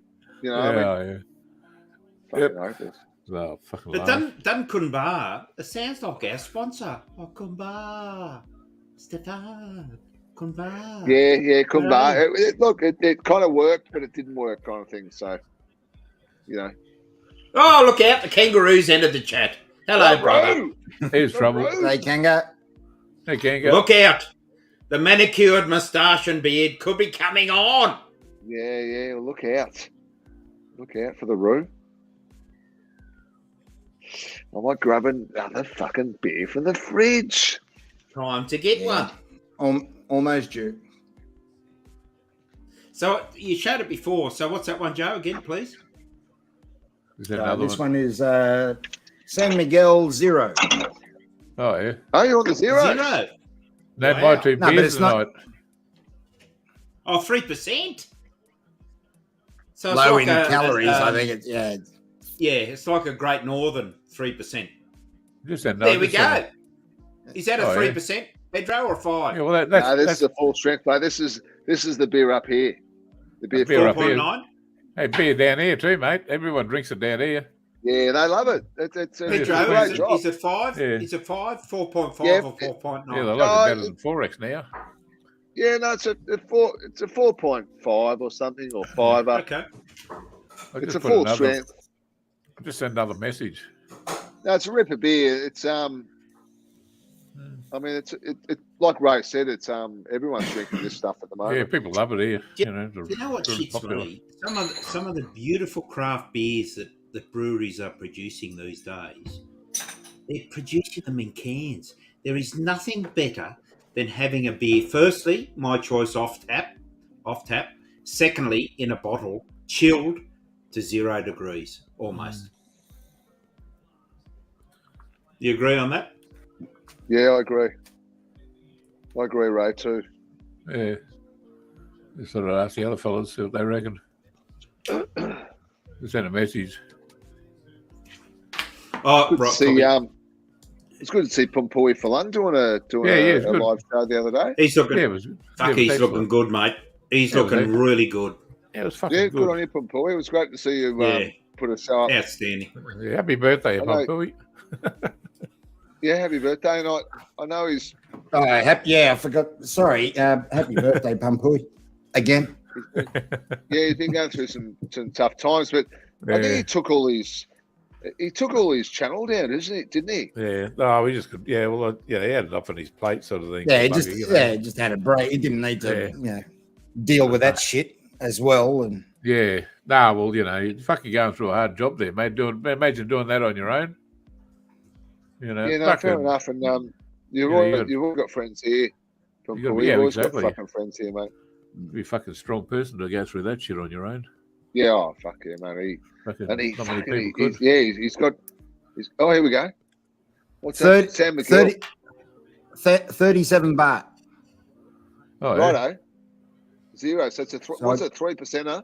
A mid strength. 3.5, I think, or 3. Yeah. I've never seen that one. Oh, that might be the one to drink over there. Because people love the Sam McGill over there, don't they? It's fucking nice. It's crisp. No bitter taste or anything. No hangover. No hangover. Whereas the Mai, I was drinking the Mai. If I had more than say 5-6 Mai's, I'd wake up with a hangover. Yeah, right. Okay. Well, only mild, very mild hangover, but still, Whereas this one, I haven't had one yet, but I've only been on it for just over a week. Just over a week I've been on it. Yeah, that looks good. But problem is buying the shit in bulk. Yeah. So you go into 7, you can only buy them one. You go into Lotus, same thing. You go into Big C, same thing. They sell them one by one, and you fucking end up, walking, fucking 6-7 fucking bottles, in between your fingers, clink, clink, clink, clink. But we went into Macro. We went into Macro a couple of days ago, and they had 2 fucking boxes of it. Woohoo! So I fucking whipped them out. Thank you. Wow. Them, so, and it works out to 37 baht each. Whereas I think when I buy them out of 7-Eleven, I think they're 50 baht. $1.10 each. Yeah, it's about $1.10 each or something. That's all right. Yeah. Sure. Yeah. Pumpui's off his fucking head. He's on that medication. Now, Ray, making the medication. Yeah. In light of what you typed in the private chat, could I? And I know Pedro and Mighty Bart trust my judgment. Could I call upon 3 people if they would like to come on after discussions on our Facebook group? If you haven't seen it, oh yeah, yep. Okay. I'd like to call upon a couple of people, 3 people. Firstly, Henry Black, if he'd like to come on, one of our most loyal supporters. Not so much as a channel here, which he is, but individually, he's always been a supporter to us all. Stand by, Ray. I'm just doing my spiel.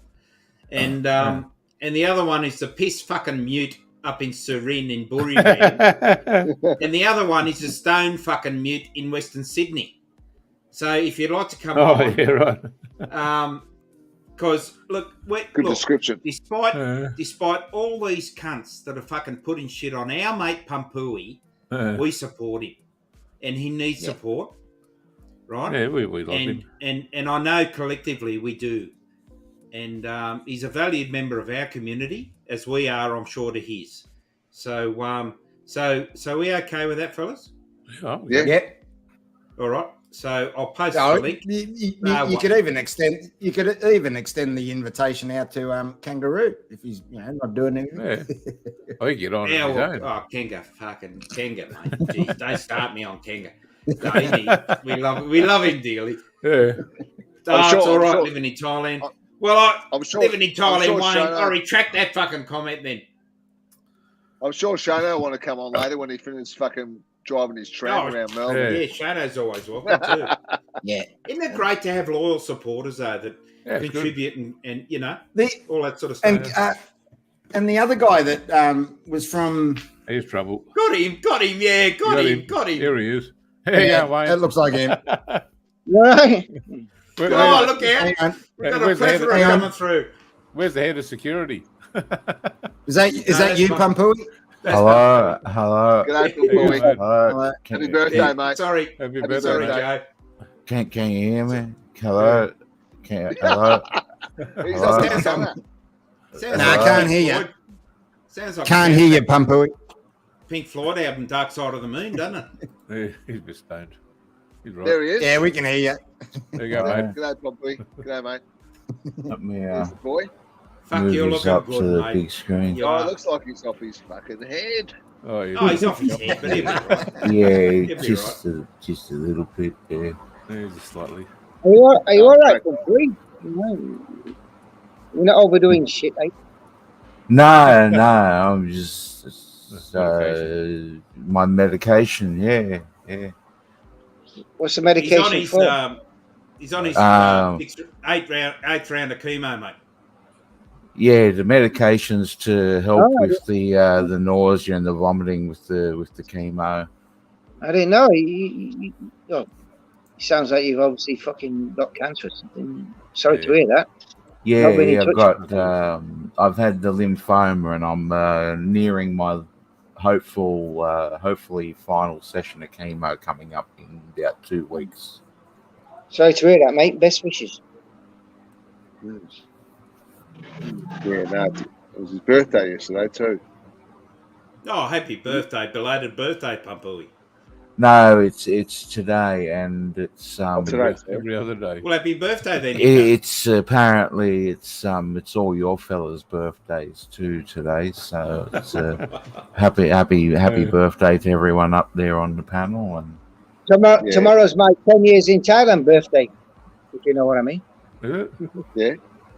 Yeah, 10 years. Who's that one? 10 years. Oh, good. Well, you've been in Thailand 10 years. Tomorrow, yeah. 6 o'clock in the morning. Yeah. Bargain. Jeez, living the life. that went quick, didn't it? Fucking hell. hell. I know. Don't bode well for the rest of your fucking life. I'm like, shit.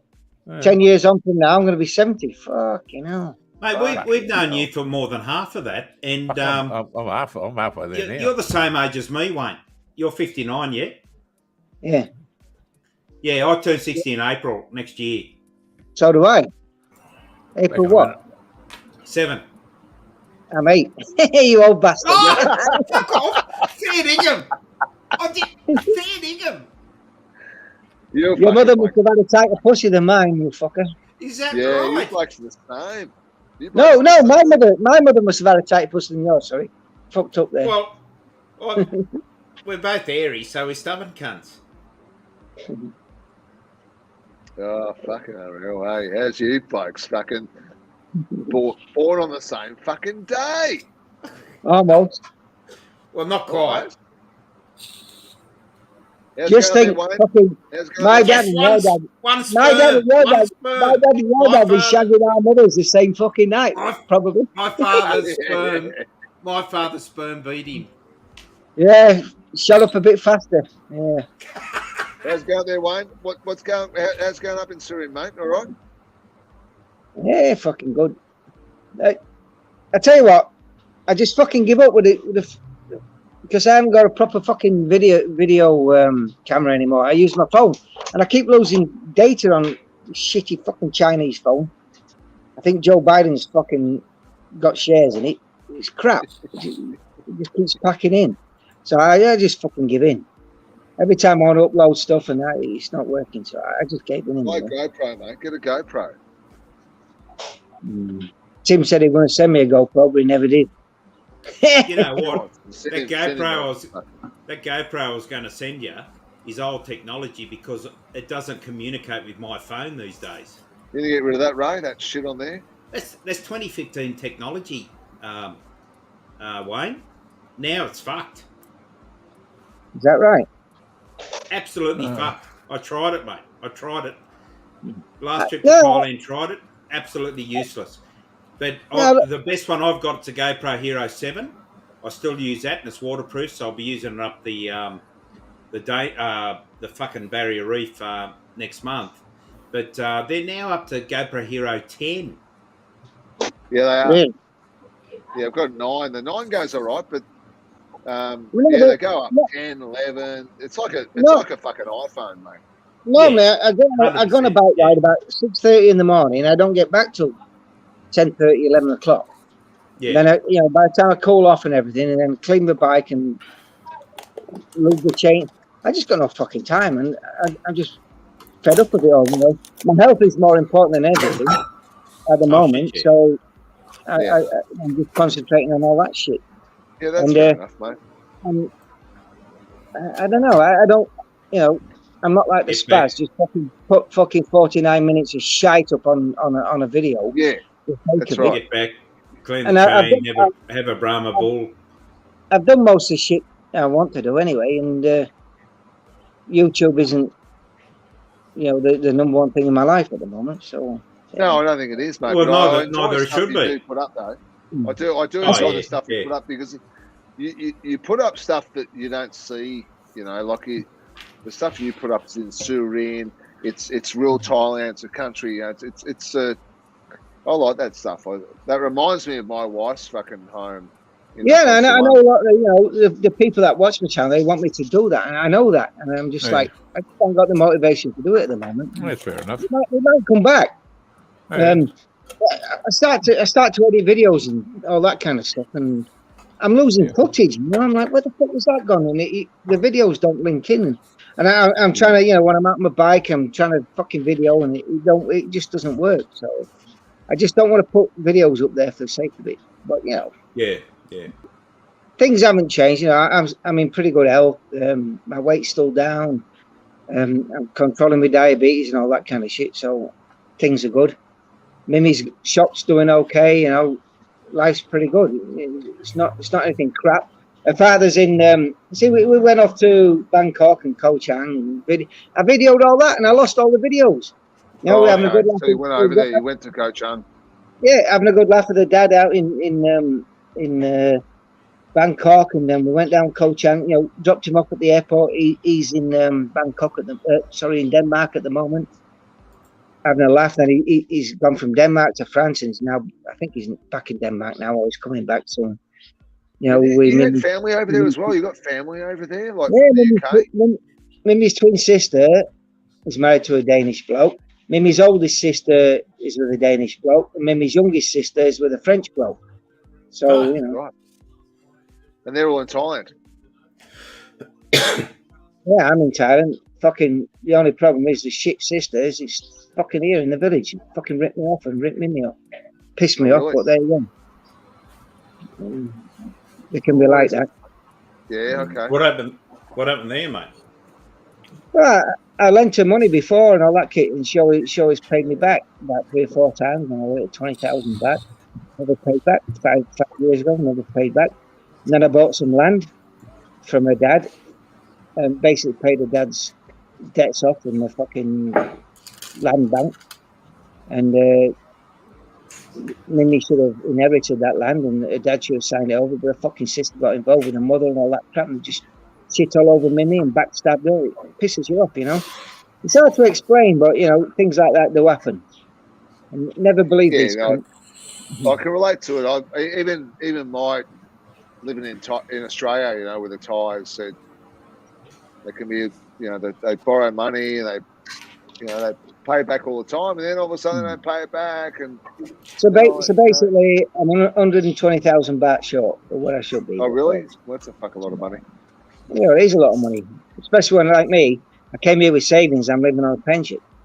Yeah. You know, my only income really is my pension, and so that wiped out a fucking lot of savings that I didn't fucking want to have wiped out. Yeah, no, that's not good, mate. That's not good. I'm making a bit of money. A mate of mine, he's buying a Kawasaki motorbike. He needs to finance 100,000 baht. I'm lending him the 100,000. He's got to pay me back about 12,000 baht. So I'm making a bit of money that way. Yeah. Well, he's fucking better though. I'm going to kick his cunt in. No. Yeah, I'll be all right. I've known him for quite a long time. Mate. I'm putting the motorbike in his wife's name. She lives local. Making sure he gets class 1 insurance, all that kind of crap. So if he does a runner, she's still around, and if he dies on the motorbike, the insurance will pay out and it'll all be paid. Well, that's a plan. So, well, everyone's going to be coming up to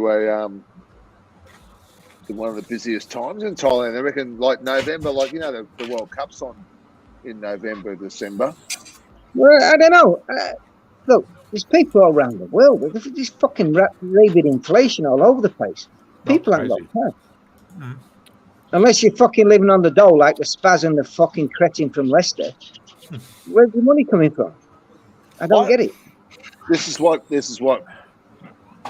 hear, you know. Yeah, and I watched your series through when you were in Sri Lanka, and it's fucking sad to see Sri Lanka is just fucking because of the fucking stupid rules on climate change, and they're from that ASG shit. The fucking farmers weren't allowed to use chemical fertilizers. The country's fucking in ruin. Climate change. Well, Canada has just announced that they will be following suit as well. They're going to introduce new restrictions on farming. I believe they came out yesterday. Unbelievable! You can't make this shit. No, you can't. The world's going to starve while all these fucking politicians are going to be fucking hot-totting around the world, staying in top hotels, living on fucking Perrier water and fucking God knows what. Flying around the world in private fucking aircraft, mind you. Tell you what, and all this shit with Trump this week, fuck me. Americans, I hate that saying when you listen to fucking news and when they say Americans aren't stupid. Well, you obviously fucking are, because you're fucking voting for dickheads like Biden. You're fucking idiots. Yeah? And you just take it on the fucking chin. Same in England. Boris Johnson was voted in as Conservative MP and he fucking ruled like a Labour bastard. And if that fucking Richie Sunak gets in, England's fucked. At least Liz Truss. When's that happening? When's the England? It's going to be before September 5th. September, yeah. It's got to be. They've got to have a new leader in power by then. And if it's that fucking Sunak bloke, the country's done. So Liz Truss is the only hope, and even she's not fucking great. So there you go. There's no fucking shortage around at the moment, is there? I mean, I've been reading stuff about fucking Australia as well. Everything there's gone fucking nuts. No, everywhere's gone nuts. Yep. Went fucking nuts here a fucking long time ago, Wayne. That's why I called that little group I had called Common Sense. There is no fucking common sense around the world anymore. No, it's not fucking mad. You make your own as you go. go. Fucking crazy. Yeah. It might be bad in Australia, but we fucking whipped your ass in the Commonwealth Games, mate. Yeah, we actually did, didn't we? We fucking... we bat above... Don't we bat above our average fellas, you know? We towed the English up, didn't we? There you go. I'll believe it because I had no interest in this shite. Ah, fuck. Well, the only good thing was Ozzy Osbourne sang the song leaving it, but even then I haven't fucking listened to it. Ozzy Osbourne. 25 million people. Is 25 million people towelled up. Fucking 100 million people. Yeah, but we're so lucky to get fucking. I mean, seriously, to get the Commonwealth Games, I reckon they should get rid of it. Personally, yeah, it's a poor man's games, isn't it? Get rid of that ginger cunt. Get rid of that ginger cunt that calls himself a fucking royal with his fucking useless wife. Put Did you your do a sex- camera up did a bit. Put your did you camera do a up a sex bit, tape? mate. I can Can't say see it. ginger because I can say ginger because it's not racist, but I can't say the other fucking shite. Put your camera up an angle a bit, you 59-year-old cunt. Fuck off! I'm trying to open the beer. What's up, Rocky? There's the other dog going, the pup. Have the pups? They're here. Well, they didn't turn out like Rocky. They got fucking short hair. And Mimi won't get rid of them. I said they're no use. They're not like Bangale. That's better. That's better. Yeah, you got to whop in the wood pile. I'll call the cook. Julie, right? Julie. Hey, Wayne, you got to whop in the wood pile, so to speak. Hang on. Yeah, you're right. Yeah, here's Rocky. Oh, yeah. Look out. My goodness. What kind of dog's that? Bengal. Fuck, that's big, eh? Buri ram. Elite Buri ram soy dog. Come on. No, Rocky's a proper Bengal. No, elite. That's why I said elite. Judy. Ah, fuck off, then. Have you got any dogs, Joe? Never worked with fucking dogs. No. Just before coming on here, and I mean literally just before coming on here, someone was showing me a picture of an ad she came across on Facebook. You know, free to a good home. No. A husky of all things. Oh, no, not over there. That's fucking cruel. Yeah, I've been saying the same thing for a long time. Bad idea, everyone over there. That's My terrible. mate's got a husky. I just been drinking there and eating in his restaurant. Why is it cruel? For what? What, in Thailand? They're a cold weather dog, mate. They're just the hair Yeah, on, but you know. yeah, but their guard hairs also insulate them from heat as well. It's not as bad as you think. If you want to watch, have a look on YouTube and have a look at a thing called The Last Husky. It's a really good documentary. It's about these line-bred bloody huskies that were in the Antarctic or down the Arctic. Anyway, when they closed down the bloody the strange station down there, they sent them up to Minnesota. It's a really good documentary, eh? It's on YouTube, the whole lot of it, especially about an hour. Worth watching. I watched a film about some fucking mega husky that raced all over the fucking the ice and shit. I watched about 10 months ago, something like that. Yeah, it's that pretty movie good. was. Yeah, it was a good movie. There's a couple like that. Yeah, that one was about getting a vaccine of gnome, I think it was, for smallpox or something, wasn't it? Might have been. Don't know. Yeah, good Look movie. out, Pumpooey, your best mate's back. Oh, Timmy, I love you, Timmy. Timmy! Was that Timmy Twat Cop? No. No, that's No. no, it's not. It's not. I don't know who that was, but I just remember the name. Somebody told him Tim. I know who. What's the other guy from China? Jeff Riley was Timmy Twat Cop. No idea who Jeff Riley is. Jeff Rowley. I don't fucking know who's around the scene anyway. I don't really watch any fucking Thai related videos. You're out of the groove these days, Wayne. Oh, yeah, she's a... Well, I just flick in now and again. And I think, what the shit, you're talking about fucking Wazza and fucking dickhead, fucking some of the other pricks. And I'm like, no. Do you watch that? Do you watch Nick Dean and stuff in Pattaya? Who? Nick Dean, and he's got the bars in there. Yeah, I used to watch him, but I ain't watched for a long time. It's been nearly a year now. I don't know. Nah, I don't bother. He's got that fucking industrial fucking name bar, and yellow and black fucking tape. I can't remember. Down, sorry, child. He's got 3 bars there. But do you go to Pattaya, Wayne? I mean, Surin's not far from Pattaya, really, is it? When I drove from Bangkok, I said to Mimi, she'll spend a night in Pattaya. It's not Pattaya. I fucking hate that. Pattaya, shite. Pattaya. And it's Pattaya. Fucking does my head in. Anyway, and she said nah. So I just drove straight down to the harbour, and got on the ferry and went straight over to Koh Chang. Oh, yeah. Is that you, Henry? Is that you, Henry? Is he in the chat? Where's everyone gone? Hello, Henry. Hang on. I'll add him to the stream. Henry. Hello. Hello. There you go. That's Henry. Hello. You got me? That's Henry. Am I there? G'day, Henry. Yes, Yeah, you're here. G'day, Henry. Oh, thank goodness. Good evening, all. There you go, G'day, mate. Henry. Good evening. You met Wayne, haven't you? I've never spoken to Wayne, but I've seen plenty of Wayne. Yeah, As in Wayne, that's Henry.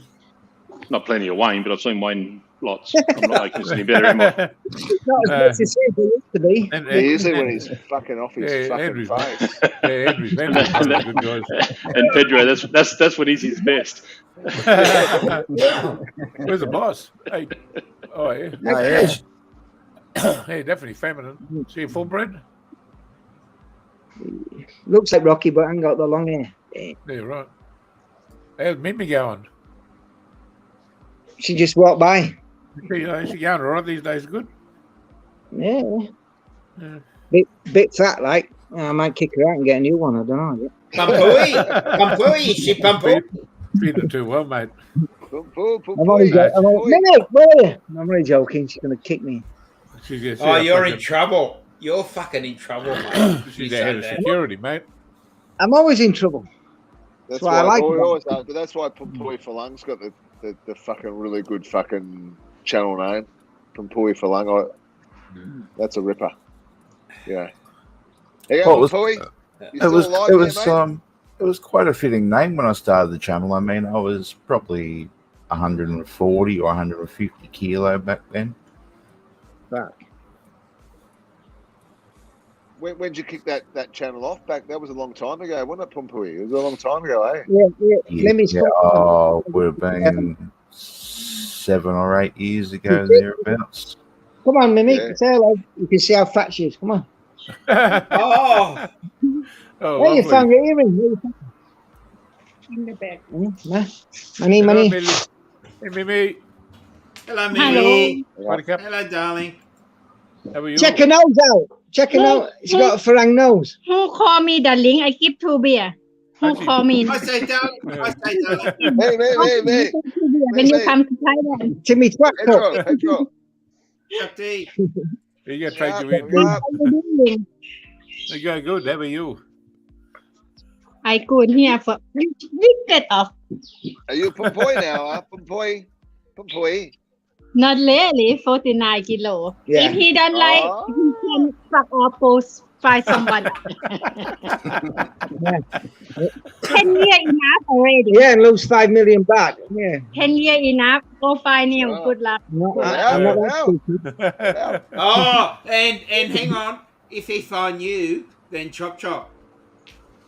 Yeah. Chop what? Chop. Don't chop me. Chop. Hey, is mean chop. No, chop me. is mean I like. chop already.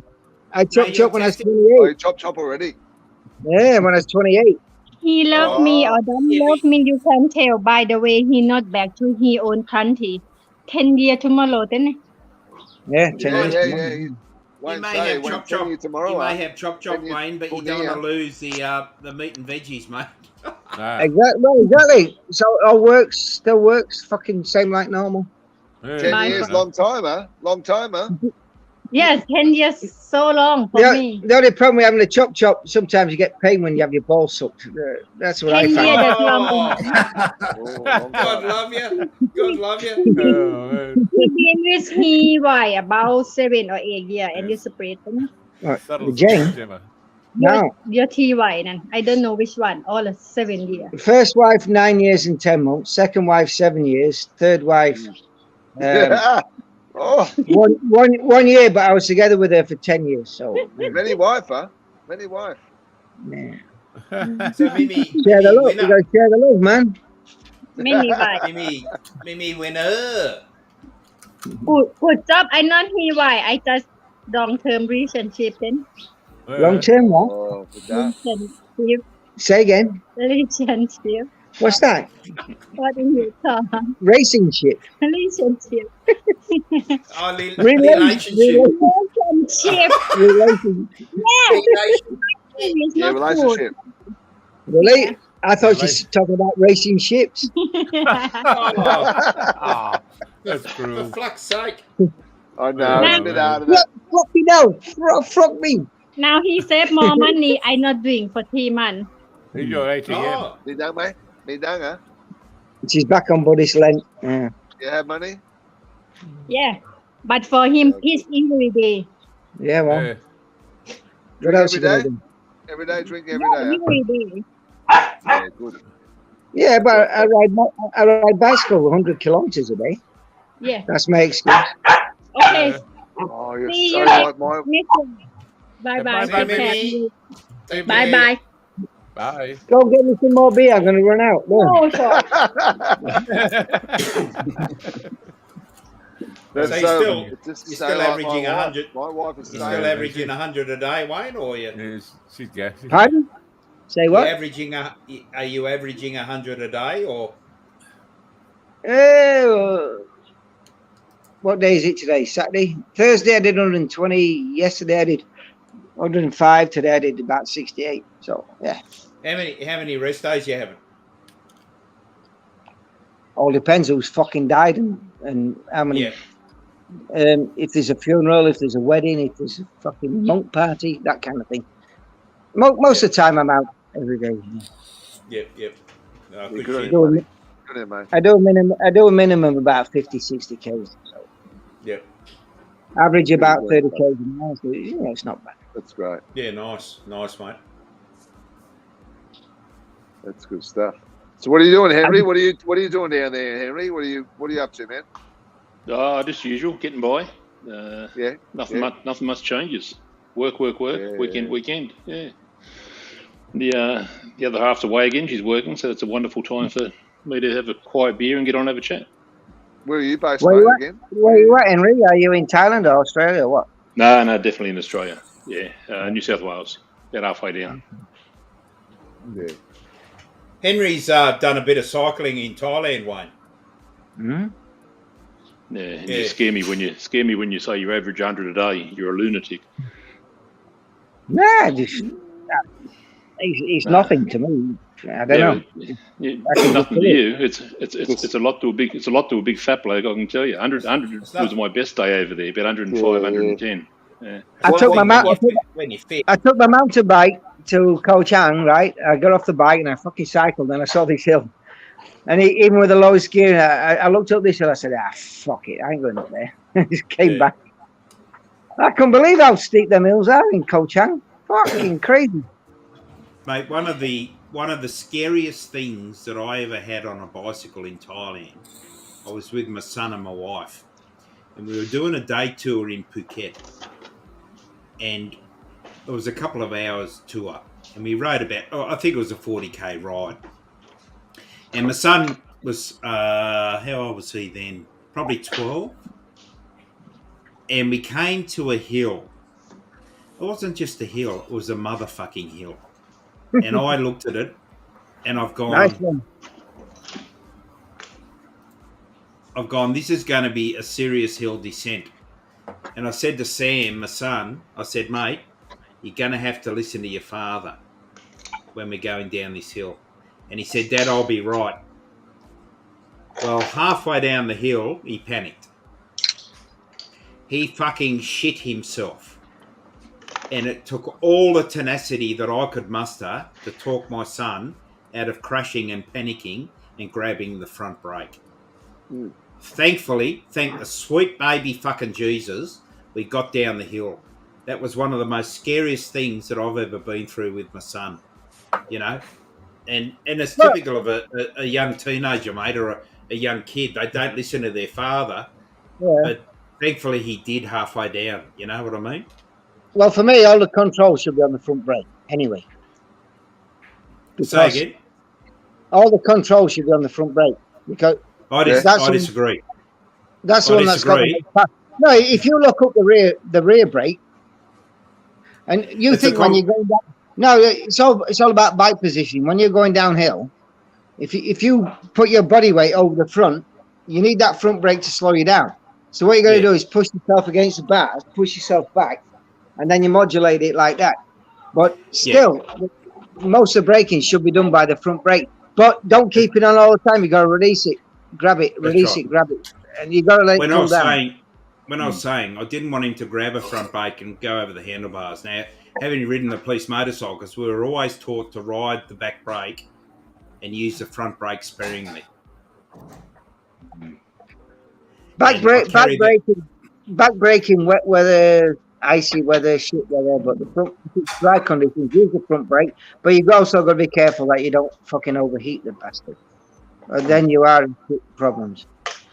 So, yeah, but if you're going into a corner on a motorcycle at 140 k's, the back brake steadies it up. It makes you go through that corner smoothly. Most motorbike racers hardly use the back brake. They use it for an advantage in corners. Most of the braking's done on the front brake, but you can talk about all you want. Yeah. But most of the braking should always be done on the front brake, unless it's in the wet. Then you got to use the back brake. Fucking, if you lock the front brake up, you're off. Simple as that. And it's hard to control unless you've got ABS. Anyway, enough about brake. I just think you talk shit. Fucking riding motorcycles in Australia. You got no fucking bends in Australia. Everything's straight, isn't it? Apparently. That's right. Oh, I wouldn't say that. It's all desert. It's all deserts and kangaroos. I'll tell you what, if I was riding in the Isle of Man, I wouldn't be touching a brake. Fucking hell, mate. Before I die, me and my best mate are going to go over to the Isle of Man and watch. Just watch them Isle Man videos. They're fucking. I watch them. I fucking. They're you unbelievable. see the slow motion of the tire pressure when they come down from a wheelie off a bump, and they come down, and the tire just fucking goes boom, and then they continue on. It is fucking unbelievable. I know. Oh mate, I went down from 104 kilos and I hover around about 77, 78 kilos at the moment. So fuck, that's pretty good, mate. How'd you do that? Like within what time frame, Wayne? Pardon me. About 2-3 months. Bare naked. Fuck. Just cut out fucking carbs. I tell you the people I watch on YouTube and I listen to them. I mean, I do everything right except fucking drink. If I didn't drink alcohol, I'd probably be down in 65 kilos. So, but I ain't gonna ruin my life. I like a drink. I say, fuck it. I draw a limit at fucking being mega healthy, and having a good life. So, look here. I look at videos from Dr. Sten Ekberg and Dr. Ken Berry and a few others, and then Jason Fung. They tell you all about fucking autophagy and how to beat diabetes and all that kind of shit. So they're the people I watch. So Wayne, if you're dodging carbs, I imagine you haven't got much of a problem over there with bread or toast. I imagine or potatoes. I imagine you're just dodging rice, eh? Is that it? Well, obviously I get carbs from beer, but apart from beer, I don't touch carbs at all. I eat a lot of eggs. I eat a lot of fatty meat, medium protein, chicken fat, beef fat. Yeah, the white rice is massive over in Thailand. I don't touch fruit. I only eat green vegetables or something like bean sprouts.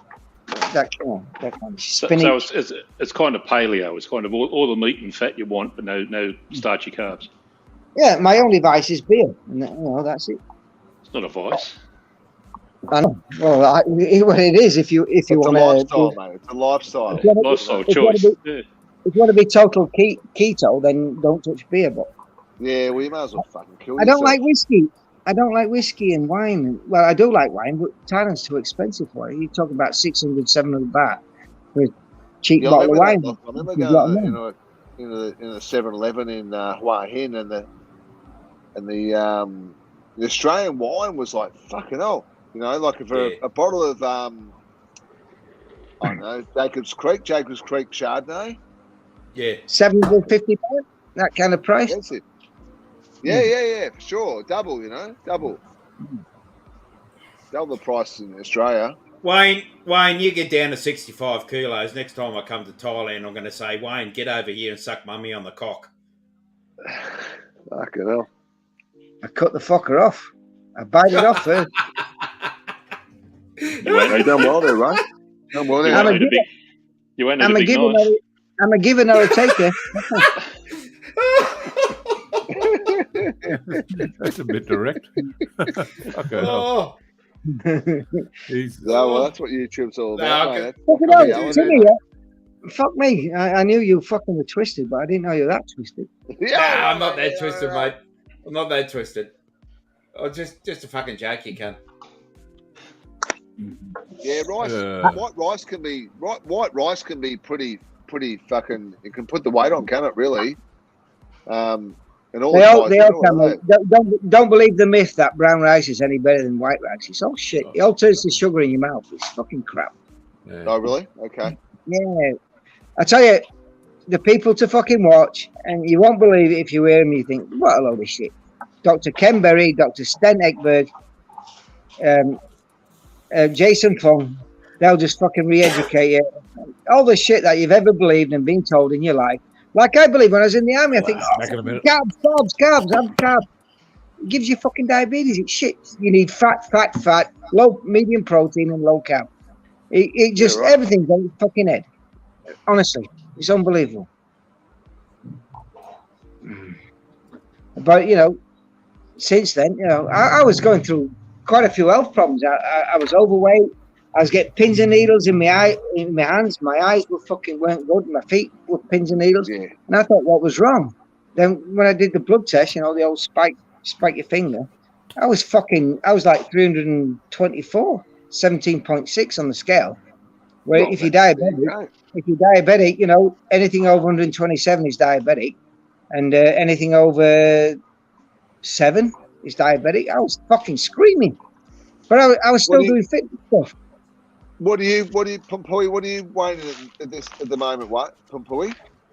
103 kilo. 103 kilos. So what's your finding weight? What's your weight? Your finding weight? Before chemo and that, I was at 95. Prior to that, I was down to about 85, and then I put fucking 10 kilos on during lockdown and shit. Yeah, right. So I packed on 5 just prior to going into chemo because everyone was saying like fucking put a bit of weight on, and so if you do have trouble eating and you fucking lose weight, and that at least you got a bit of fat there. You got a bit of reserve. But even Dr. Ken Berry and Sten Ekberg say, even if you've got cancer, have a very, very low carbohydrate and high fat diet. Obviously you get to a certain point, it can't, but there are videos out there where they say that, so it's worth a look, Yeah, I'll be up for anything. I'm fine. I go right. I sit around 80 Ks. That's about it for me. 78, 80, 82, 83. Even people that are lean and mean and look like fighting machines, they can still get fucking diabetes. It's a weird for sure. Yeah. That's no matter how fit you are, you can be exposed to cholesterol as well. Man, I've never looked after myself. I've got high cholesterol. Cholesterol's not a bad thing. Ignore cholesterol. You listen to Dr. Ken Berry, ignore what your cholesterol level is. Every cell in your body needs cholesterol. See, there you go. You start arguing. Just listen to these doctors. They're fucking brilliant. It will change your whole perspective on health. Yeah, right.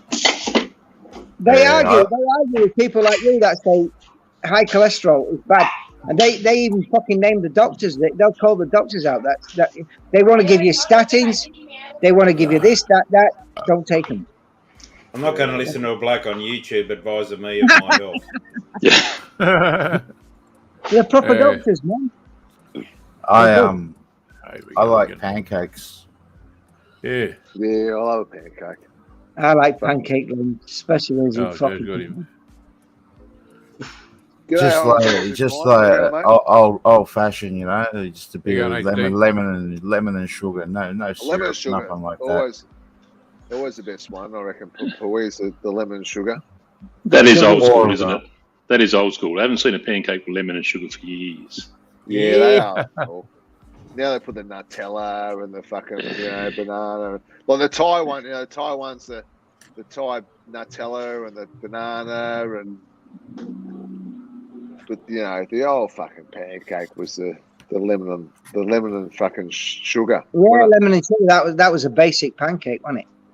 Yeah, well, that's what. I don't mind the hotel jobs with the fancy powdered sugar. You know, icing sugar. You got to have the crunch, the old fashioned white sugar with the crunch in it. Oh yeah, that's how I go on with the lemon and sugar, just good old fashioned white sugar. You get real posh, and then you use golden syrup and ice cream.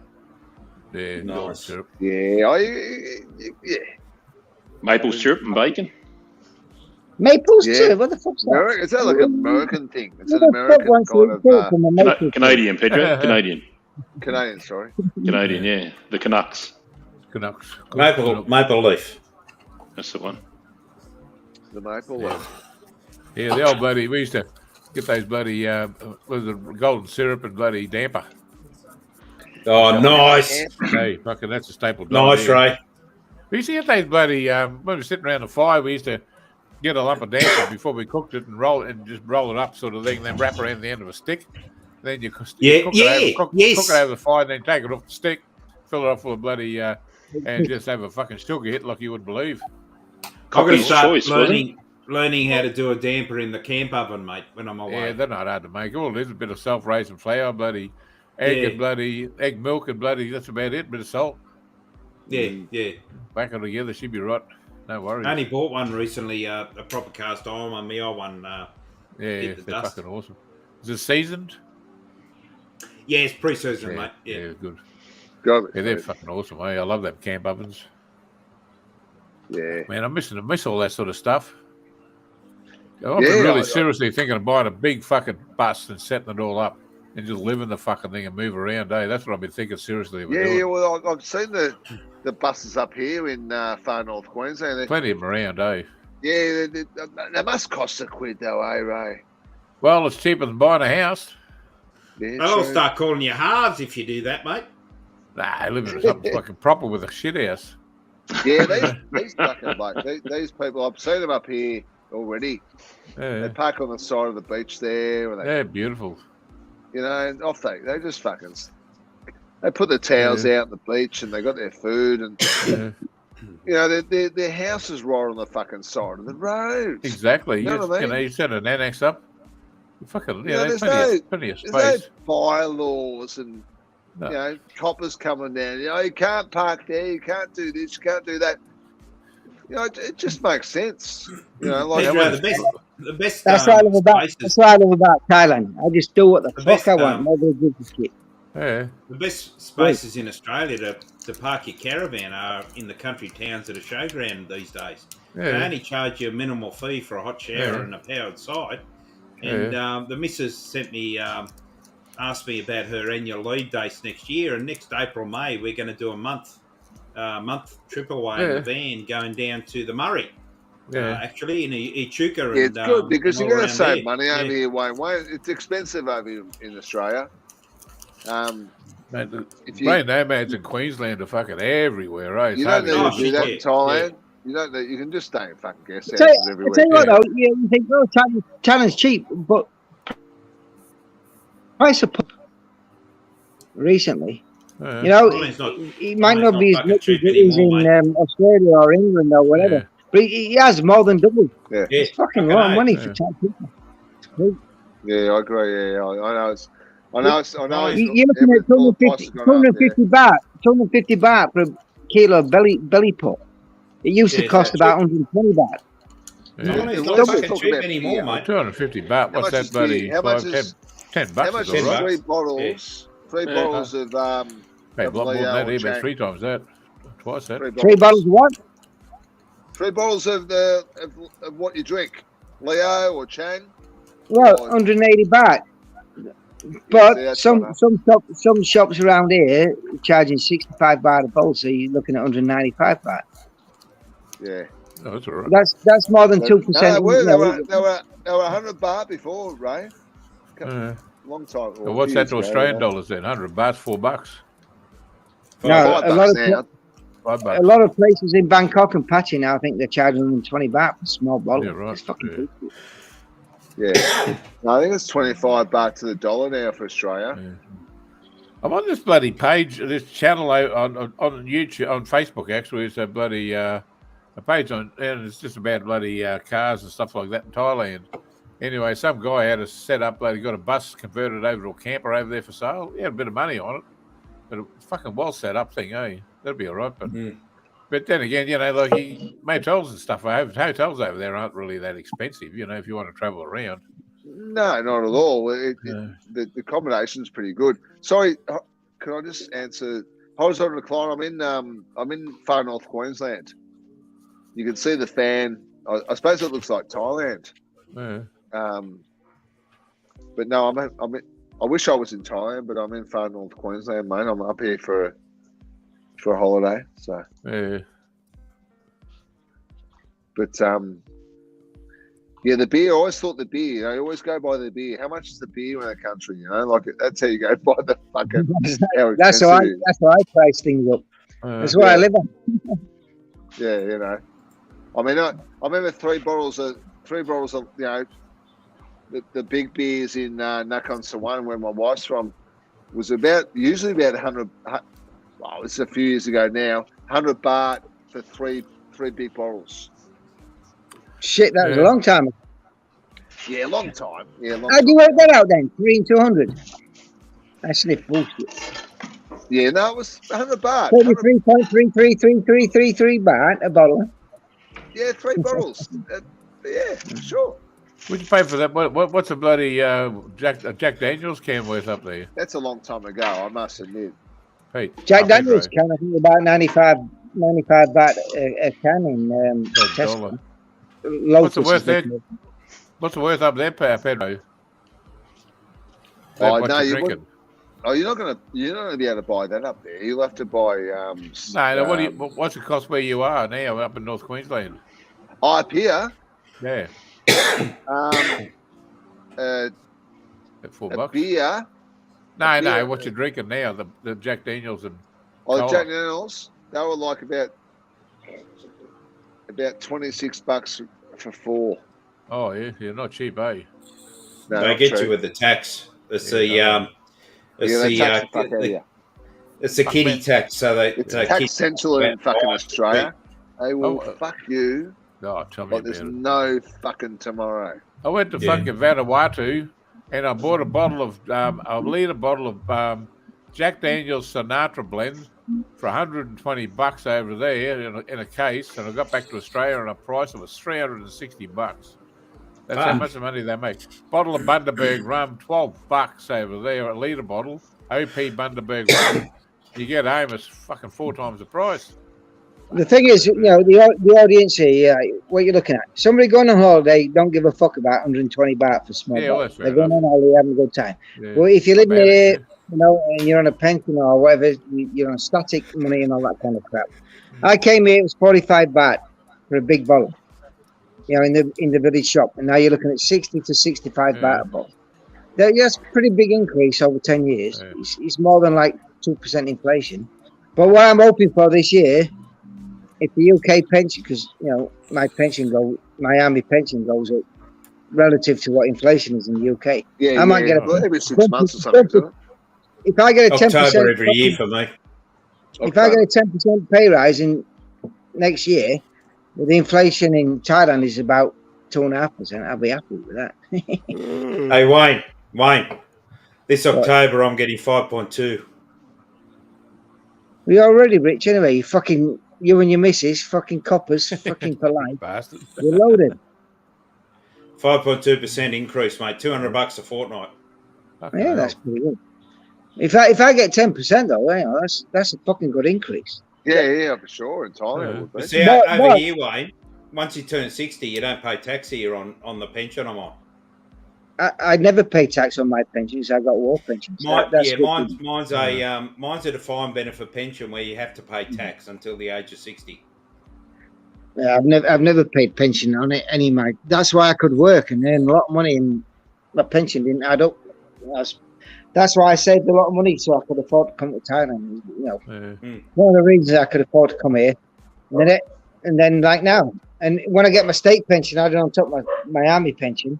I won't pay any tax on that. No worries, I'll be pretty well off. I'll almost be as well off as you. But that'll be good. But I've got 8 years to wait, and I don't want to wish my life away just to get that fucking money, you know? Oh, shit, yeah. Who knows, you know? I don't even know if I'm going to make it that long. Okay. One of my brothers died, you know, a couple of years older than me. Fucking shit can happen. Surprised, I'm still. How long's a piece of string, mate? Yeah, we're all fucking here, aren't we? So, wasn't your brother over like I don't want to open a can of worms here, Wayne, but didn't you bring your brother come over to Thailand? Yeah. Is he still there or? Yeah, he's still here. Yeah, right. I don't want to go into it too much, but he's still here. His wife's not, but he's still here. Okay, so does he live in the same area as you? He's about 70 k's, 80 k's away from here. His wife's gone to work back in England. Oh, right. Don't want to say any more than that, really. Yeah, fair enough. You still get on with him, or you? Yeah, I love my brother. I love my brother, but it's things with the women and shit like that. You know? Yeah, right. But that's Thailand all over. Women ruin fucking relationships. 100%. I just see Henry's comment. Sorry. Yeah. All the problems. They're like that over here, mate. All the problems I've ever had with fucking Franks over there, it's all down to the women that don't get them. You know, the women are shit. There are some men are shit. I'm like, he's a wanker, fuck off. Don't want to know you, all that kind of crap. But a lot of the times it's women not getting on with other women. Oh yeah, in Australia, my wife's been here since 1995, and it's. I'll tell you what, they've had some fucking blues. You know what I mean? Don't let Pedro around fucking any Buddhas when he's on the drink. Yeah, I fucking got the shit there, didn't I? Oh yeah, fucking do. What pisses me off a lot is like Mimi gets a blame for a lot of stuff. Mimi gets a blame for stuff, but it's not there. So it's not through my eyes anyway. It's married to a Thai girl, and like it's so different. You know, you're a Westerner. You know, they're Thai. You know, Pumpui and you know, all the guys have been. You know, they're not that they're married to Thai girls, but they've experienced it. You know what I mean? Well, I would say I've advantages as well. Being in the army, you know, been in many countries around the world, and you know, you get to know people and all that kind of crap, and you learn to respect different cultures and integrate or not integrate. It's up to you. How you feel about them. And, it's not many. There's no way for me. Sometimes it is, but not always. And I'll leave it at that. Really, it's good. It's good times, but there's always hard times as well. I fucking love it. I mean, I've been married to my wife since 1995. You know, and we've been up and down, but I tell you what, we're still together. You know what I mean? Yeah, that's the main thing. Well, I'm trying my best to keep a relationship with my brother. I love him. I love him a fucking bit. But you know, when you get outside forces that fucking start to drive splits, and it's not easy. Yeah. Is he as strong-willed as you, Wayne? Probably not. No, I wouldn't think so. No.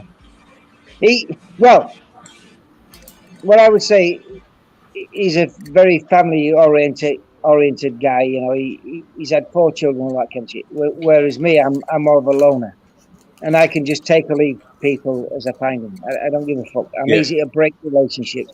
Go my own way. I don't care about this, that, the other.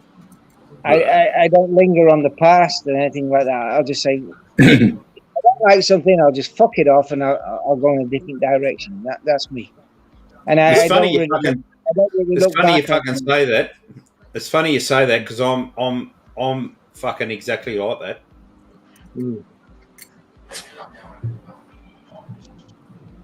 I've always done my own thing. I left home when I was 16. Yeah, same here. And I went to college and I did my own thing, and then I fucking joined the army. I did my own thing, and I don't need anybody. I just fucking take care of myself. Yeah, I wish I had someone there doing me fucking cooking for me, keeping the place clean. I'd be really happy. I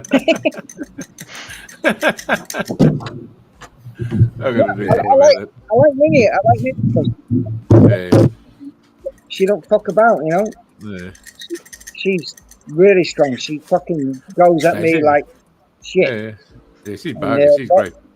She's a great chick, eh? Fuck, she cracks me up. I don't want to. Every time I talk to her, I just laugh. It's different to live with them, right? Oh yeah, I know. But you know, look, you got to give and take with everything, sort of thing. You can't be all your way if you're living with somebody. You know, I'm fucking easy. I'm easy to get along with. I like them like that. Like a bit of spice, very sort spicy, of thing, you very know. spicy. But I suppose Wayne's lived over there for 10 years, and you know, like it's a bit different. I've been living in Australia with my wife, my Thai wife. I don't know, it's different. And like, you know, Joe's over there now. He's made the big sacrifice. And he's over there with his Thai wife. Is she a lot happier over there, Joe? Oh yeah, for sure. I mean, she was happy in Australia as well. You know, she had no problems with living in Australia. I need to go on a beer hunt. I'm empty. But you're with the family, and that, you know, that's a big thing with Thais. Family is very important.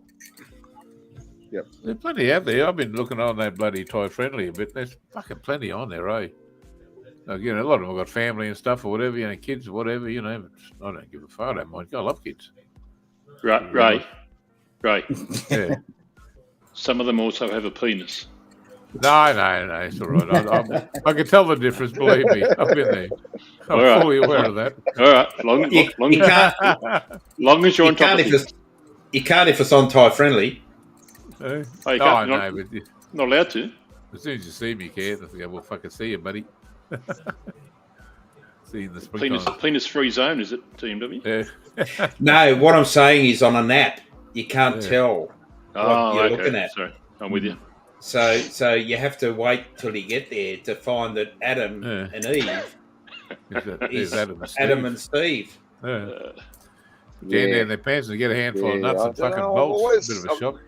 I've never had a problem with the LBs. Like, I've never had a problem with them, and well, they do what they like. Cool, they leave me alone. They're cool. I actually find them. It's always like in the bar and that, like at Mateo, for instance. There'll always be one ladyboy in there, or they'll have a token. 100%. There's always one. They'll be okay. They'll be okay. Kanker found them. Oh, the last trip. Look out! Look out! Black. Oh yeah. You know, he's got and they'll have the token one or two laddie boys in the bar, and they're okay. They're no problem at all. Proper flag. Yeah, they're right. As long as they leave you alone, you know. Proper flag, yeah. England. Fuck, I recognise that flag. Second in the Commonwealth Games. Hey, old mate, we got fucking Pedro up here now. He's doing his apprenticeship Queenslander job. He's an apprentice Queenslander now. He's right. Yeah, I'm up here in Queensland. Yeah, he's an apprentice. He's doing his apprenticeship up here. Trying to fit in. And I'll tell you what. It's easy to get along, man. At least in Queensland, somebody gives you the shit, you just punch them fair in the fucking head, and then they leave you alone. Yeah. And then they tell their mates and they don't fucking try you out. You know, it's easy enough.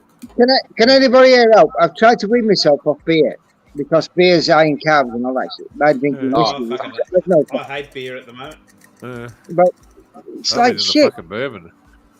It's fucking shit. So what are you drinking now, Wayne? Wash your mouth out. Jim Beam Black. Jim Beam Black. Yeah, that's pretty good. It tastes like shit. I'm drinking Buffalo Trace at the moment. That's not a bad fucking drop. Don't start Pedro on spirits. Beer tastes good. He'll go and smash every fucking Buddha he can find. Actually, I brought a Buddha with me because no, Pedro, don't get it. No, that's fine. We're not supposed to talk about the Buddha. We're not talking about it. Pedro, do you fucking freak out on spirits? I do. No, he's all right. He just beats up fucking. By freaking out, I just go to sleep. For sure, I definitely agree with him. I mean, Thais believe in ghosts, don't they? I mean, 100%. You know, it was funny that night. I mean, I've seen a few ghosts. I've seen a few spirits over there. You know, I just can't fucking drink spirits. How do you drink spirits? Tastes shit. That was hilarious that night, wasn't it? Fucking Pedro. Pedro. Hey, Pedro. You're holding that fucking thing saying nothing had happened to it, then you stood straight up and walked straight into the table with the rest of them on it, and they all went ass overhead. Pedro, that bottle of this one that you drank a week or so ago, you see the level on that? It hasn't fucking changed, mate. Yeah, well done. Well done. No, stand by. I'm not putting shit on you. I'm just saying. This one here, I just found it too. What's that? That one is what? Fire. I'll get one of them. I'll go get this Buddha. Fire. Mate, I'll get better stuff here. I've just found it, fellas. I've just found it. Yeah, I'll get better stuff. Look out. I'm going to have a couple of those. Yeah. But it tastes good. Fucking beer is lovely. Fucking spirits is shit. I don't kind of travel anywhere from home without a Buddha. And you can't bring this that one. I don't know if you guys know this one. I don't know if you know it, Wayne, but there's a bit of a thing about it. You wear that back on the back of your back of your neck, you know, and it looks after it. Some bones. Yeah, I thought it had your foreskin in it. Well, I got that. No. I got this off the the head monk. The head monk in Nakhon. Yeah. Well, whatever you believe, man. Whatever you believe, it's all good. I had no problem with that. But like me, I got Jesus Christ. Here we go. I've got Buffalo Trace. Does that count? But I also you're going to hell. You're going to hell. But I also believe Jesus was Buddha, and Buddha was a man called Thoth, which all goes back to ancient history, and you can look it up, do what you want. Who do I find on YouTube to find out that theory?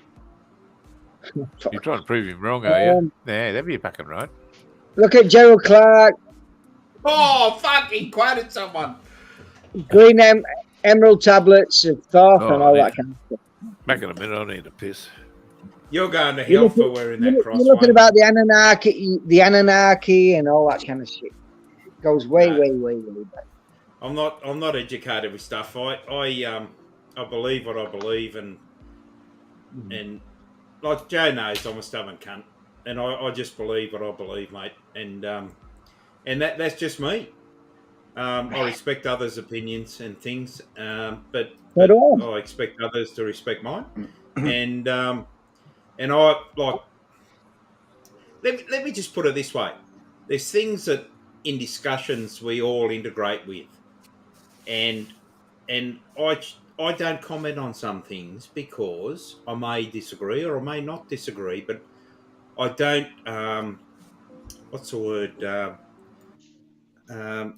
Ingratiate or imbibe in the conversation. Probably one, because I'm not knowledgeable about it, and two, I don't want to get into an argument, and three, I don't want to get into an argument that can, because there's certain things you don't talk about with friendship, right? There's certain things you don't talk about in friendship, and I don't like talking about things that can be destructive in a friendship. So that's just me. One of the old sayings in the pubs is you don't talk religion, you don't talk politics, all that kind of fuck off. Yeah. Talk about it. It's good fun. Let's have a fight. Let's fight about it. Yeah, well, that's exactly right. My fighting days are over, mate. My fighting days are over. Politics and religion in a pub here. Now, for me, it draws a line where if your religion means that you want to go out and kill not just one person, but many others, including children and fucking innocent people. What kind of religion are you following? You go fucking boil your head in the fucking bath, you idiot. It's an ideology. Yeah. You're warped in the brain. Yeah. And if you think your religion's better, it's just fucking crazy. Bullshit. How you going there, Pompey? Politics. You're right there. Hey, did I mention? You got any pancakes?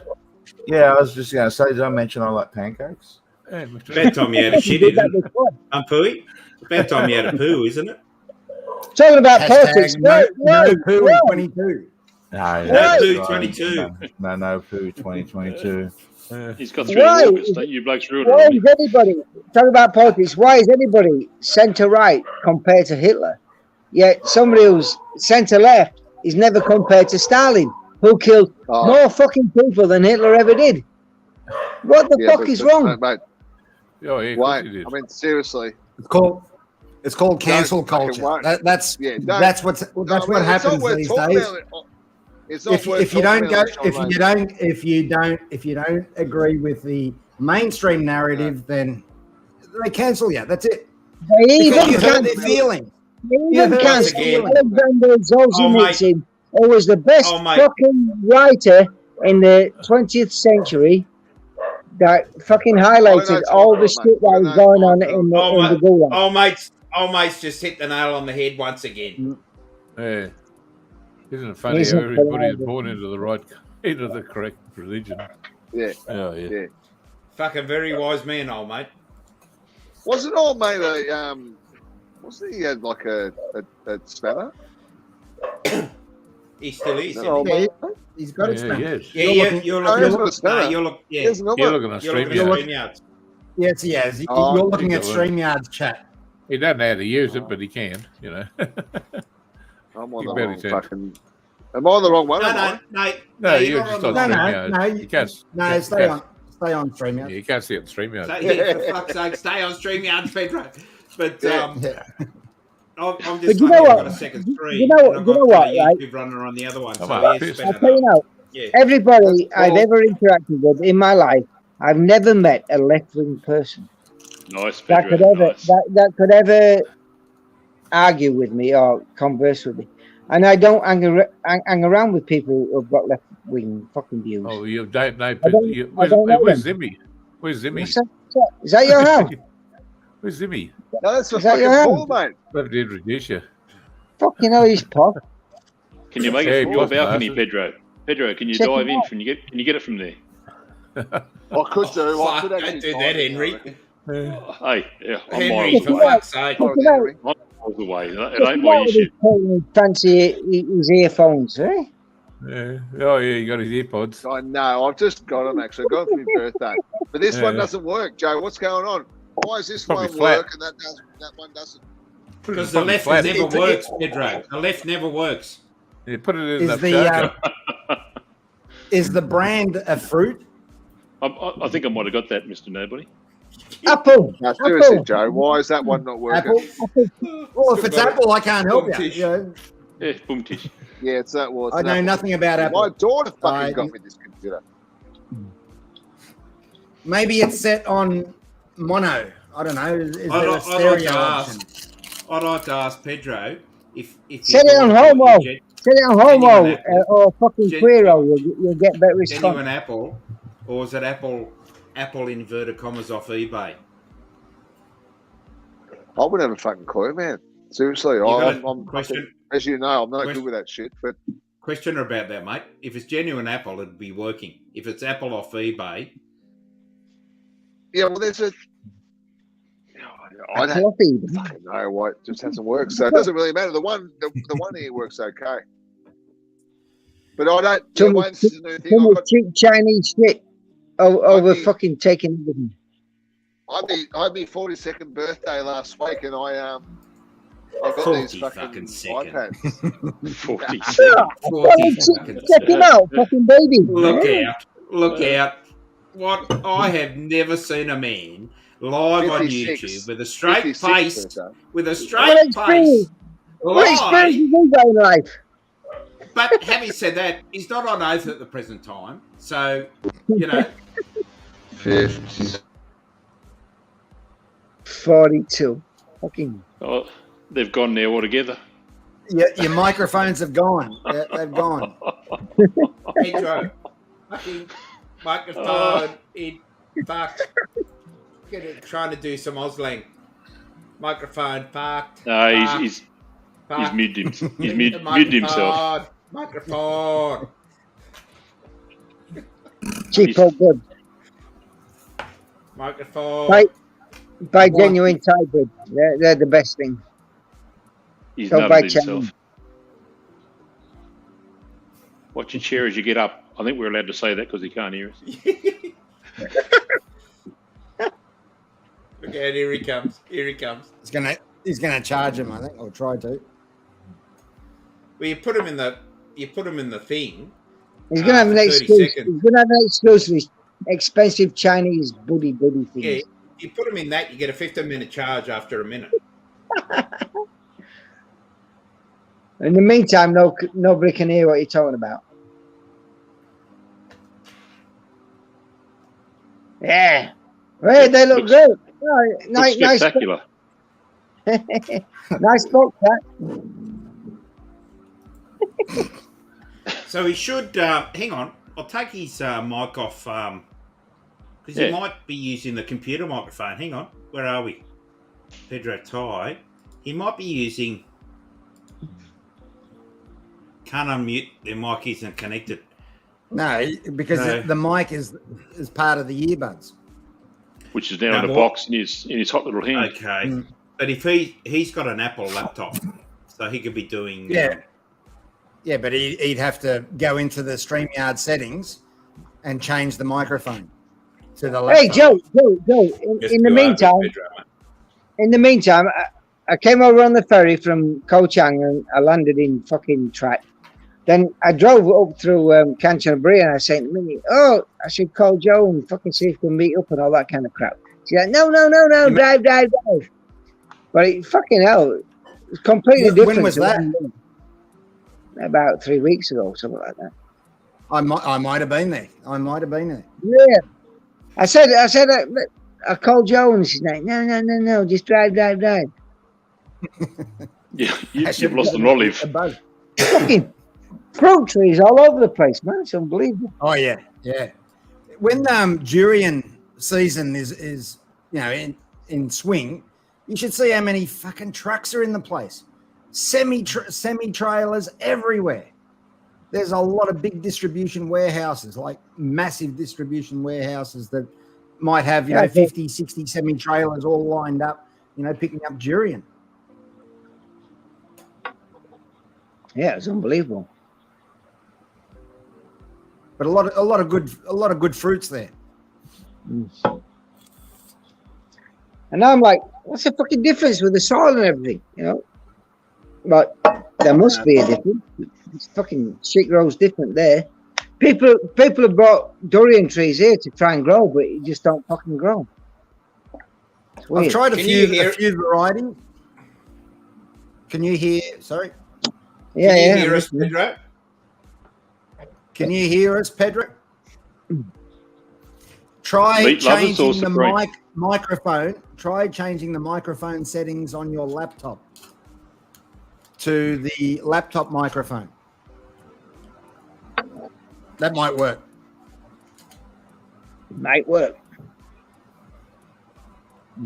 I'm thinking Supreme.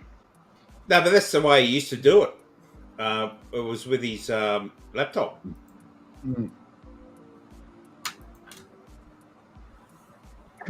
What are you eating? Pizza. Looks good. It's good, man. We can't hear you, Pedro. We can see you, but we can't hear you. You need to change the microphone settings in StreamYards to flick it over to your laptop microphone in the mic settings in StreamYards. Where's Ray gone anyway?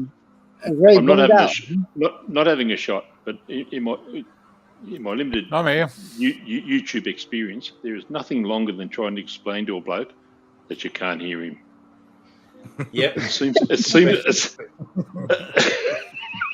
especially when you can hear it. Yeah, makes sense. It seems to take 15 minutes. The bloke's going, "We can't hear you." Can't fucking hear you. What? I think he's just hanging out to get enough charge in the headphones and then try them again. I reckon he's taking time to have a quick slice of pizza, and he's quite happy for it. What else are we going to talk about? I want to go and meet. I want to go and meet BT. I want to fucking confront him. I want to say, "Hey, BT, you sold up. You said you were selling up. You must have sold up. You're here 2022." Man. Sold up what? Exactly. Got nothing to sell. That fucking poor woman. Oh well, I don't call her poor woman. She's fucking stupid, believing all these fucking lies and shit. What the hell is she like? Stupid. Yeah, but let's leave partners out of any talk here. Well, yeah, I don't really want to knock her or anything like that, but I knock him for fucking leading her down the wrong path. He's got nothing. He never have anything. But anyway, up to her. If she wants to follow him, that's her problem. There's one for you, Wayne. There's one for you, Wayne. The people up country growing the new green crop and cashing into city buyers. Fucking right they are.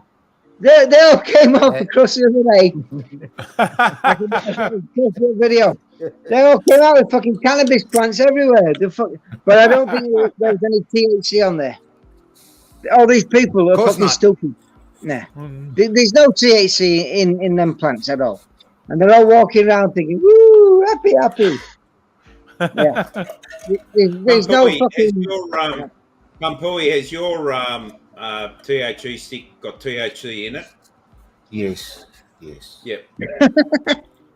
It's what is 17%? 15%, and that's the weaker strain that they had.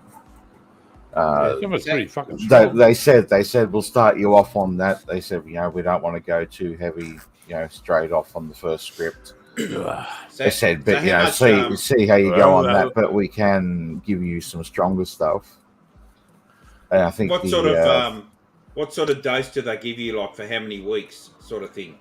Whatever you can afford. No, it's a repeat script with eight or nine repeats, and it's a supply of 30 grams per month, and you can break it down into 10-gram jars, so you don't need to get the full 30-gram supply in the one hit. Yeah, it is. It's it's exactly the same cost as you pay on the street. I pay $150. It is the cost for the tub, which is 10-gram tub. Sydney prices. Yeah, Sydney street price. You'd pay for 7-gram bag. You'd pay at least $100, and for the extra 3 gram, $50. So it works out to exactly what you'd pay on the street here. I think you pay about $250 for 30 here. Talk me through the tub. What do you mean by the tub? The jar that it comes in. Right, and what do you do with that? You hang on, right? Cut it and smoke it. Yeah. Right. Yeah. This comes in buds. Yeah. Remember that time you told us your mate wanted some up there, Wayne, and you went and got some and come back with a fucking brick? Remember that one? Remember that time you said your mate wanted a little bit up there and you went and saw the fucking local fella? Correct answer, Wayne. Come back with a fucking brick. Yeah, that THC and everything. I don't recall. No, I'm not Bill Clinton. I didn't spunk on that woman's fucking chest at all. No. I know somebody else that smokes. He only pays about $50 for a kilo of the shit. No. Last week they had a big meeting in like the town hall. Everybody left with fucking ganja plants all over the fucking place. And the bloke who sold that brick to my mate fucking bought the plant for $500. And and I smelled it. There's no fucking THC in that plant at all. It's fucking bland. They basically engineered all that fucking THC out of the plant. So you can grow it all you fucking want. There's no fucking hallucinogenic drug in that. No, well, the rat tail shit doesn't work too bad. But what they've done is fucking allowed it. There'll be people growing it all over the place right now. You'll get a field full of fucking shit all around, like cassava or whatever. But in the middle, it'll be fucking high grade skunk, fucking garbage, all that kind of crap. Yeah, right. Fair enough. I'm pretty sure that's what they'll start fucking harvesting. Hey, I don't touch the drug. I never have. I don't like it. Yeah, me neither. Not anymore. I never will. I like beer, and that's it. In 20 years since I touched it. I won't touch it. Smoke it all the time. Sends me to sleep. Yeah, I don't touch stuff. Sent me to fucking jail. Well, the trick is don't get caught. Yeah, I know. That's the only fucking time. It took them fucking 30 years to do it. But anyway. I used to get stoned in Thailand a lot back in the day, you know. I used to go to pubs to get really stoned. Oh, but, I don't see why you want to get stoned when you can get drunk. I don't get it. Yeah, same here. I would go over there. It's one of those things, mate. When I was 26 years old, that's what you did, you know, like. But I don't get it. Right. Tell me, why is getting stoned above getting drunk better, or getting stoned and drunk together better? Well, I don't get it. I'm over there, man. I'll get neither. It was just a laugh as well, you know. You get fucking laugh. Just tell me what's the best thing. I don't get it. And you get back to the bungalow at Koh Samui, and you whatever float your boat. You wrap up your ganja and you smoke before you fucking sleep. So you prefer getting drunk first and then going back and relaxing with ganja, or you do ganja? Yeah, for sure. So you go out and get drunk. Man, if I get drunk on rum and I have a fucking joint, man, that's it. I had to sit out in the middle of a fucking open field with a blanket over my head. I couldn't stand any fucking light, otherwise everything could just start spinning. I start, oh fuck. Going out smoking, it depends how you feel. Like I used to get pretty paranoid, so it was. Yeah, it does. It didn't kind of work going out smoking weed and going out socially because I just got used to get too paranoid. So it was always good coming back home afterwards and chilling out. Hey man, look at the bloke over there. He's watching you. He's going to grab you. What do you mean by being paranoid? You get like angry and agitated, or what? Just like anxiety, really. You think you're going to jail? Never angry, but just really anxiety. Everyone's looking at me, or just uncomfortable. There, fuck that. So why is that a good drug? It's not a good drug. That sounds like that was shit. a good drug. That was no good. That was the downside about ganja. Everyone's different.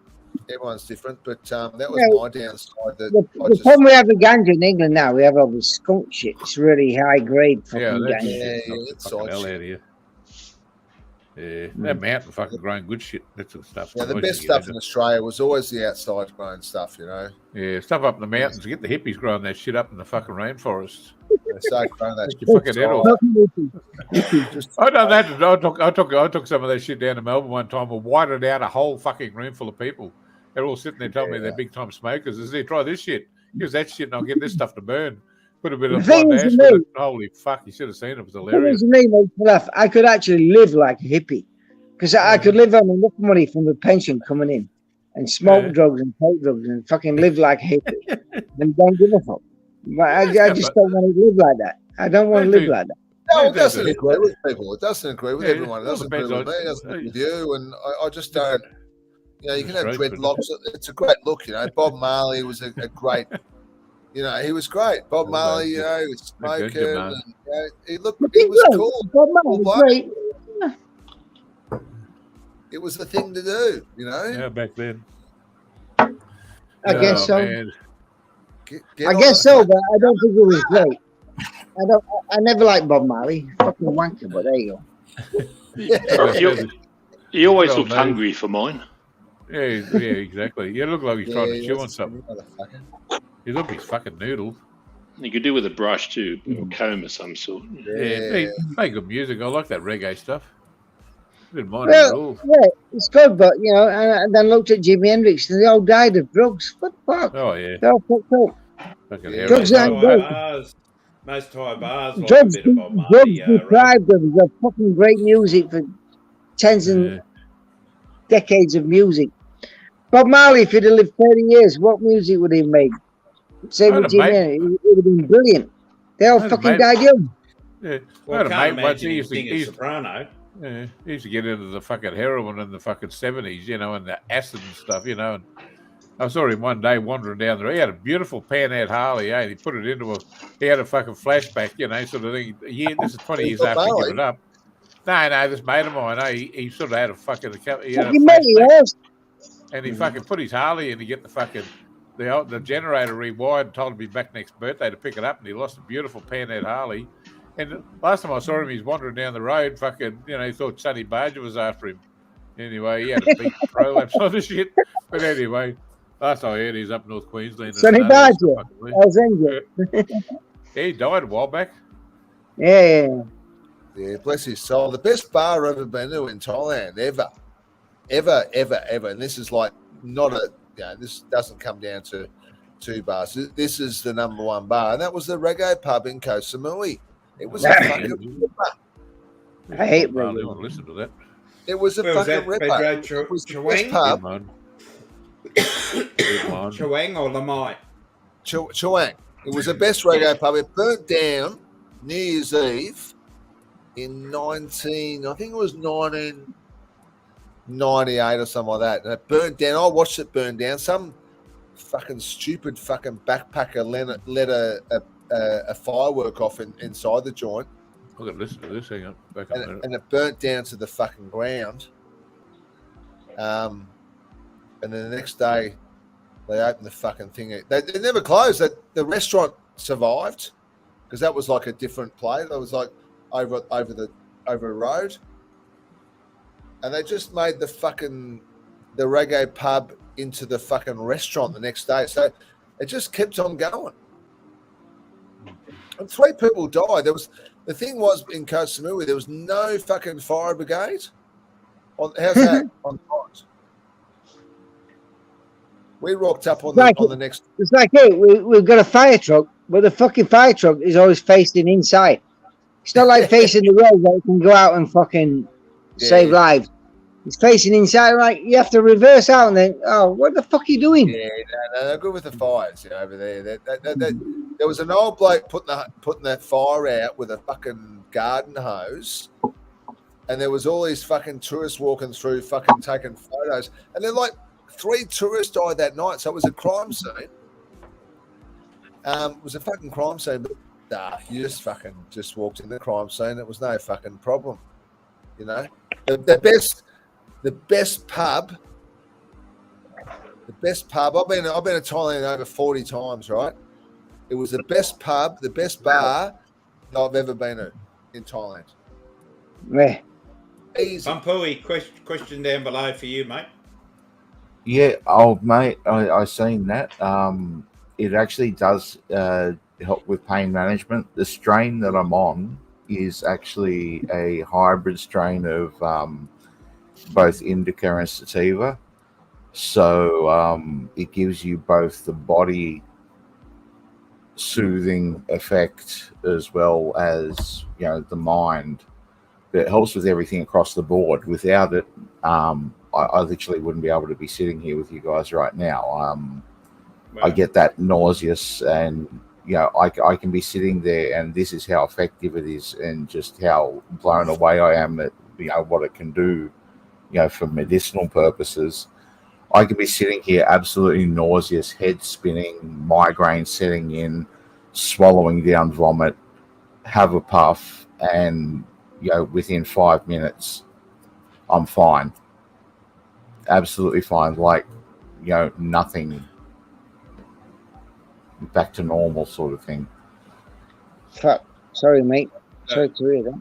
Shit. Is there any other pain medication, Pumhui, or is the cannabis doing the job?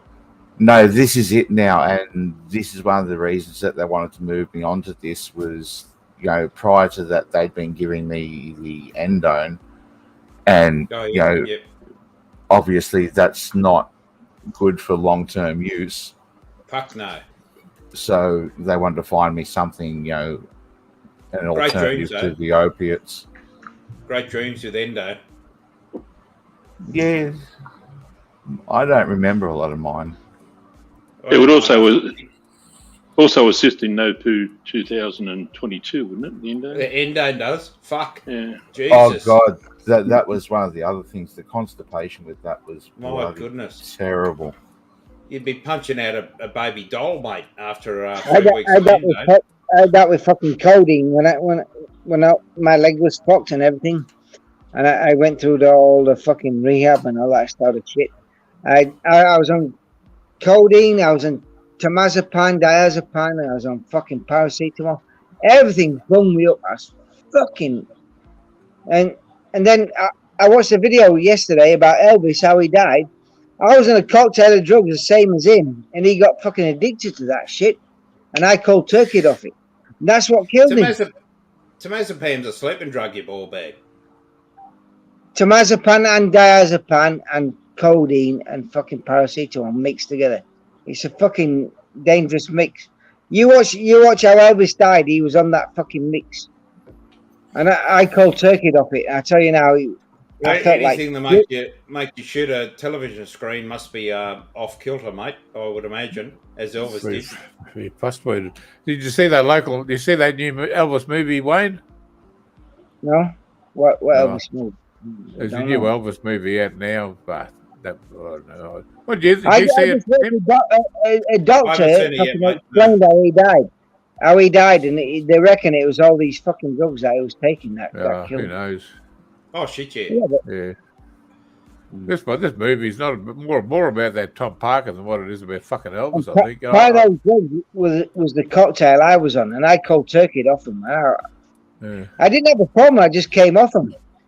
I was spaced out. Honestly, I was fucking spaced out. I was like, woo, woo, woo, what planet am I on? Oh, every fucking day. And then I just said, I'm going to stop taking these, and I cut them off. I decided one day I'm going to cut the lot, and did it. But I never had any withdrawal symptoms. I just fucking managed to do it. It's weird. But there you go. Fellas, I'm going to peel off. The Wallabies are playing Argentina at 5 a.m. Our time. So I'm going to peel off so I can get some beauty sleep. You're not waking up for that. You need more time than that, man. Oh. Okay. I'll go as well. See you later. Take care. Oh, geez, you can be hurtful, Wayne. I've got feelings, mate. Come on. But listen, boys, thanks very much for this evening. And see you on the next round, eh? See you later. See you, Tim. See you. Take care, boys. Cheers, fella. Thanks, fellas. See you, mate. See you, boys. Take care. Who's left? Joe's left. I was like chatting to Joe. Oh, Pedro. man, that was Pedro. I just had a humongous fart. There's Ray. Yeah. How do I get out again? Huh? Oh, Jesus. Leave studio. Tim's back. Thank you. Hey, Tim, how you going, mate? G'day, fellas. How you going? How you going, Tim? I haven't seen you for a while. Where have you been? Welcome back, Fuck me. I knew Deja vu, isn't it? Like trying to get your grandfather out of IKEA, isn't it? Oh, for fuck's sake. Right, see you, boys. There, fella. Right, no, just stand. You going? See you, Timmy. Right, top. You run away, did he? Oh man, hello. We got more of them fucking porn things. Yeah, what's that all about? Oh, for fuck's sake! Hang on, where are we? Porn. You got it. Tim, at the bottom of the screen, leave studio. Oh, Jesus Christ Almighty! Where are you going? Oh, is he gone? Is he? I switched him off. Yeah, he's gone now. Yeah, I got him. He's Yeah, got I it got on. him. I mean, he's a I've got pain a in flop. the ass, isn't he?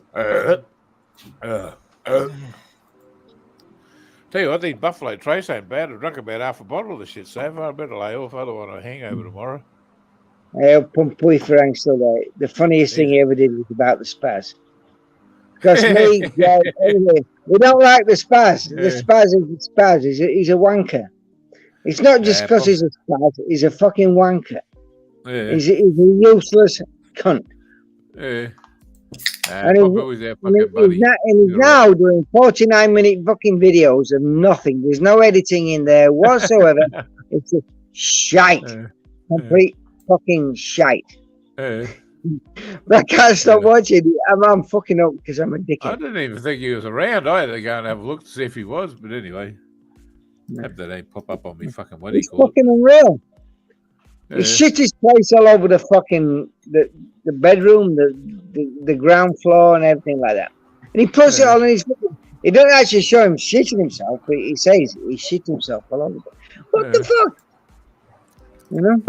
When I came back to YouTube, I popped in, had a look on his channel to see, if he was still a thing and what if he was, what he was doing. And the first video that I see, the most recent video, was he was going around, lurking around outside disabled toilets, looking for able-bodied people that might be incorrectly using them. How you going, Stephen? G'day, Stephen. Welcome. Oh, that was Good night, fucking hilarious. I remember that. Standing guard outside of Crappers in Thailand and complaining because he couldn't get his wheelchair in there. Fuck. Jesus. Anyway, I'm not going to say too much more. Don't want to get a strike out of it. Hey, he's fucking videoing his whole family. They're all breaking down with COVID. They all fucking got the fucking symptoms and everything. And he don't give a fuck. He just goes out shopping. What the fuck? He's videoing him. All these people with COVID, they're going out shopping and spreading all their fucking shit around. What Louis the fuck? the Fly. Remember that fucking commercial, Louis the Fly? Spread disease with the greatest of ease. Yeah, Louis. Oh, fuck, man. This bourbon's going down too nice. I've got to stop. Otherwise, I'll get sick. I think you blokes have done it. You keep talking about good bourbon and shit. Then he goes to the hospital, and the doctor wants to stick the fucking shit up his nose. And he refuses. Then he complains about the Thai system. I've done a COVID test with spit.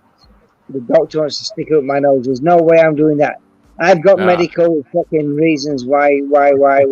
Fuck off, you're in Thailand, you're not in England, you fucking idiot. Oh, Just man. ask them, but make sure they haven't stuck it up someone's butt before. That's what I did. And they fucking still had an anxiety attack. What are you talking about?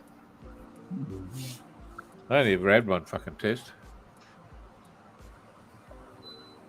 And then he does all these weird videos where he fucking zooms out of where he lives. I found out where he lived like in 5 minutes. If I wanted to. It's not hard.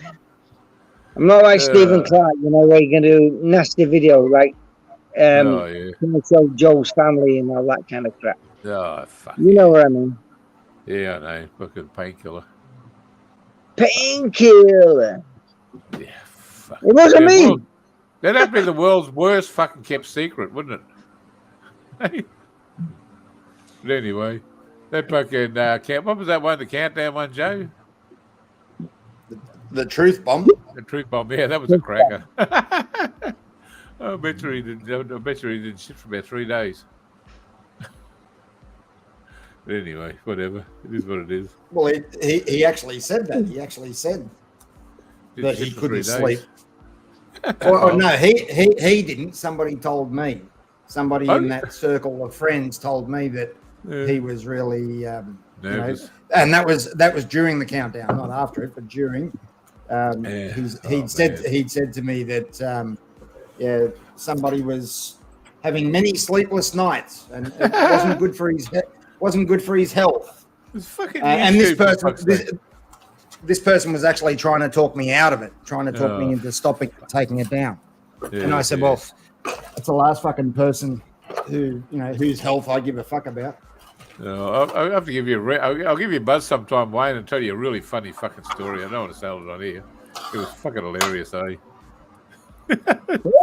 Send it, man. Yeah, I'll give you a buzz. I've got to explain it. It was fucking hilarious, eh? But anyway, we just made it all up, and it just fucking. I didn't realise how well it went down. But anyway, it's all good. Yeah, I just don't fucking game golf anymore. I thought like with him fucking crap. I'm gonna have a drink with you. Yeah, no worries. Not too strong, mate. Oh no, Dewey, that's all right. the biggest glass in the world. What's on that, Pumpui? What are you mixing up there, my son?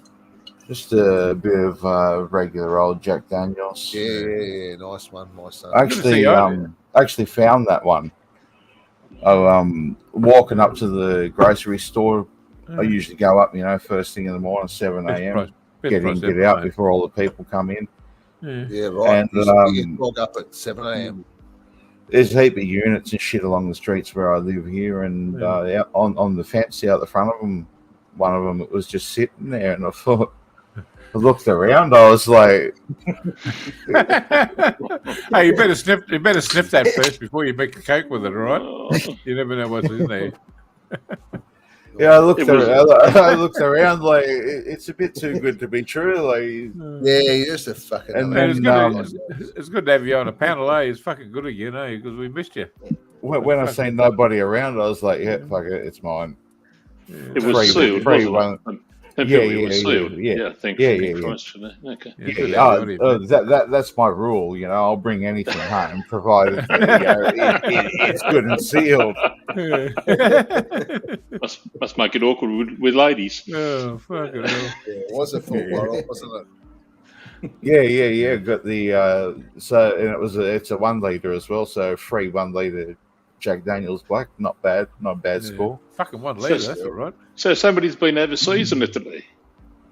That's a duty free. So somebody will be absolutely spewing. Somebody's probably been waiting for their mate or their Uber or something out the front, pop back inside to grab something they've forgotten. Oh well. Come back out and like, because I go with my backpack on and that, so it was straight into the backpack. So if they did come out, they would have looked and where the fuck's it gone?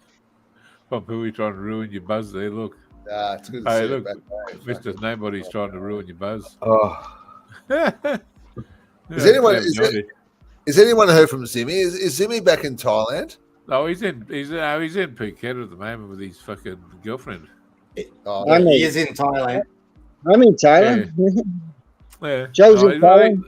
Yeah. I'll be in Thailand soon. I keep sending him fucking, he's a lefty. I keep sending him all that right wing stuff, and he doesn't bite at the moment. So he must be getting his nuts sucked. He's doing his. He's with his girlfriend, eh? So he's just pulling his head. Yeah, he's up to his nuts and guts, so he's pretty fucking happy, I suppose, But anyway, fucking, I keep sending him stuff trying to trigger him and ruin his holiday, but he won't fucking bite. Fuck him. He's a cunt. What happened to Beans? I mean, he was. Oh, he's around still. He's just taking it easy. Doing live shows. Oh yeah. Live shows, fucking one after the other. Nah. He just daily live shows. No, he's probably having the time of his life. Yeah, he got his sister and brother-in-law, a boyfriend there at the moment, so they're out having a look around and stuff, Yeah. He's probably doing shit. Best thing you can do is YouTube. Is that Cambo? Yeah. Oh, mate, Cambo's having a great time. I fucking annoy the fuck out of him, mate. Me too. I message him like seriously every fucking 20 minutes. 30 I'm gonna go. See you guys. Oi, cunt. You going? See you later. Yeah, right. See you later, Wayne. Good talking. See you, Wayne. Thanks for popping on. Cheers, mate. Cheers, mate. I'll give you a buzz during the week, Wayne. Yeah. Take care, mate. See you, mate. See you, mate. See you, mate. Good seeing you again. Easy, mate. Yeah, it's funny, isn't it? Pumpu, he's pulled his head in, and like everyone said, he's having a good time now, and he's just fucking enjoying himself. And he's still watching fucking YouTube, but you know. Yeah, and it's not so much that he's pulled his head in; it's just that he's not going live and that, mate, and that's why he's not. That's why he's not going live. He'll start off, and even when he does go live, he'll start off having a really good stream. You know, conversation is great, but you know, as he sinks each drink, he then starts to dwell and allows the trolls to break through. And that's what happened. Yeah, you're right, Pumpu. You're right. He does some good stuff. He was going off on a tangent, and that's why I think he's finally realised it himself, and that's why he's not been streaming. Exactly. They get at him. No, look, it's good having you on here tonight, man. No, it's good to see you out again. Having streams and that again, because fuck. But you know, when you feel good, when you feel fucking good, you know, good about it, you get out and do it. You know. Yeah, I just hadn't been feeling up to coming on at all, really. That's why I just hadn't been doing anything. You know, you're welcome here anytime.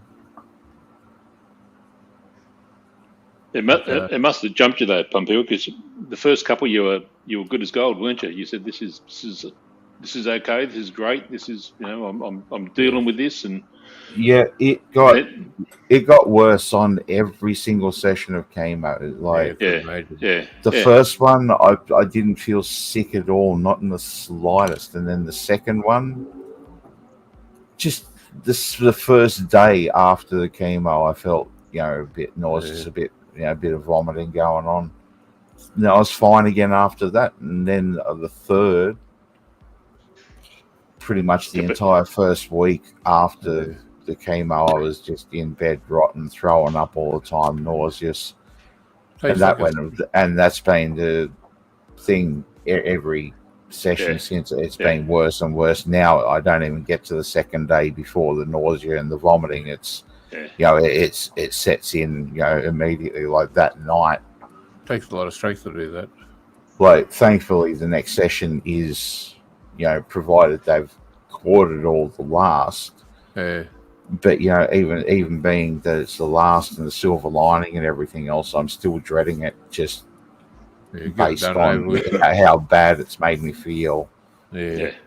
Each and every time, it's just been gradually and consecutively worse every single time. Hopefully the next one after that you should be on the uphill.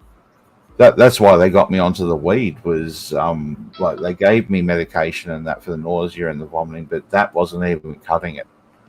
Yeah, why the fuck didn't they do that long before? Because originally, when they originally gave it to me, they said when you start to feel nauseous, take it then.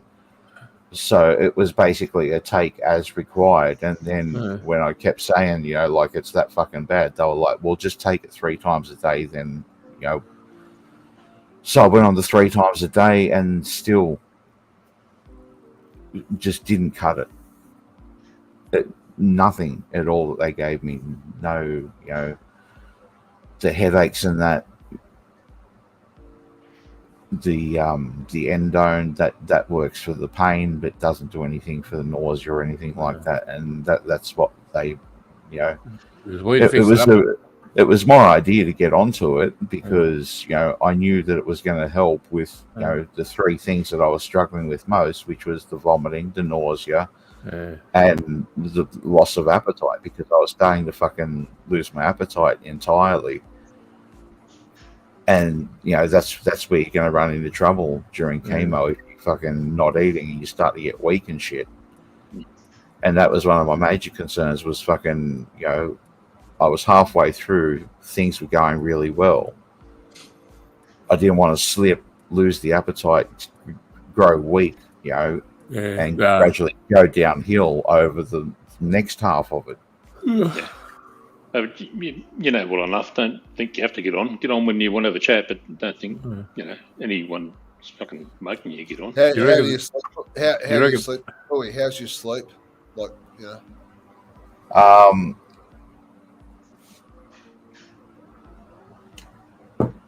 Pretty good. I mean, given I'm on the weed. Prior to that, it was not great because I was waking up. Granted, when I fall asleep, the nausea is not such an issue, but I was waking up vomiting all the time. Fuck that. Fucking horrible. You reckon it fixes you 100% the weed? Yep. Yeah. Just everything. As soon as I've had a puff and it's in my system, everything stops. Just what if you got some local stuff, like fucking other stuff, mixed it with it a little bit, sort of thing, so it goes a little bit further? What if it sort of help you out that way, sort of thing, rather than fucking stress out when you haven't got any, Yeah, but I can't get any local stuff. I wouldn't be I wouldn't have gone through all the rigmarole of all the paperwork and doctors and shit if I had the local supply. Yeah, fair enough. And most of the local would be hydro anyway. So yeah, exactly. Yeah. Well, this stuff's probably hydro anyway, but it's fucking done properly. The other shit. Well, this is some pretty fancy stuff. I was reading the synopsis for it on my stream yesterday. Like it's from the Master Growers Supply. Yeah. From memory, I think the people are located somewhere out one of the farming areas around Canberra somewhere. Yeah, right. And yeah, this is like one of their top strains. Cool. And as I say, when they told me on the phone that they'll put me onto the weakest stuff they had, I thought, because I smoked it when I was younger, fucking heavily, and that I was like, it's going to be nothing. Be like smoking leaf. And then when it got here, all my expectations were just blown away because it was some of the most mind-bending stuff I've ever smoked. Fair enough. I'll be back in a minute. I'm going to get on the tablet. My back's killing me on this chair. You're going to get some smoke, Ray? No, just fucking my back. This computer chair kills me. It's going out to the shed. I feel like a smoke now after fucking telling me. But yeah, it kind of feels a bit surreal, the fact that like I've now got the green light. Any legal issues or anything else, they'll just send out a letter and that the state I'm a patient of theirs. It's all above board. But the fact that I've got the postman is my weed delivery guy now. Like it just you'd have to sign for it, wouldn't you? They're not leaving that shit in your letterbox. Yeah, they do it all. This company, all their shipping is done express, so it's all signature on delivery. Yeah. And just be careful. That probably won't be an issue, but just be careful if you're driving too. You may have medical, but I don't even have a license. There you go. Well, here's a thought. Don't be driving at all. That's for a long time. Yeah, but people think they get the medical and they can, they've got the green light, as you said, but you can drive and you can do this, that, and the other. You can't do any of that shit. Yeah, no, that's right. You can just have it. Yeah. You got to, all the restrictions and rules still apply. Yeah. Depending on state to state. Because that was one of the things I was initially concerned about was even though, the jars that it come on, I won't show it, but, it's got proper prescription label and that on it. And so if I was to get pulled up, obviously, checking that against my ID and shit, there'd be no real issue. But that was one of the things I was concerned about, thinking that I was actually going to have to go and pick it up from, a selected local pharmacy or something. Line up with the meth people around the back. Yeah, or get picked up with it in transit, and then even though I have no issue, still having to go through the whole rigmarole and process of the whole encounter with the boys in blue and that. And it's unreal, isn't it? How things have changed. You know. Yeah, I don't know. I don't know, old mate, why their medical standard for Thailand's only 2%. I don't. It, for me, and what this does for me, knowing that what I'm using is 15%, I don't really see 2% being effective, at least for being used in any manner where it's being ingested, sort of thing. I think a big part of the marijuana that's produced in Thailand is actually used in oils and beauty care and that type of stuff, where you don't need a high THC level. Maybe that's just crossed over, and I don't know, down the track they might work out that maybe they need to pop it up a bit. Yeah, they might be producing a lot of it just for as you say, the oil, the CBD oil, and that, because that's absolutely huge at the moment. It is.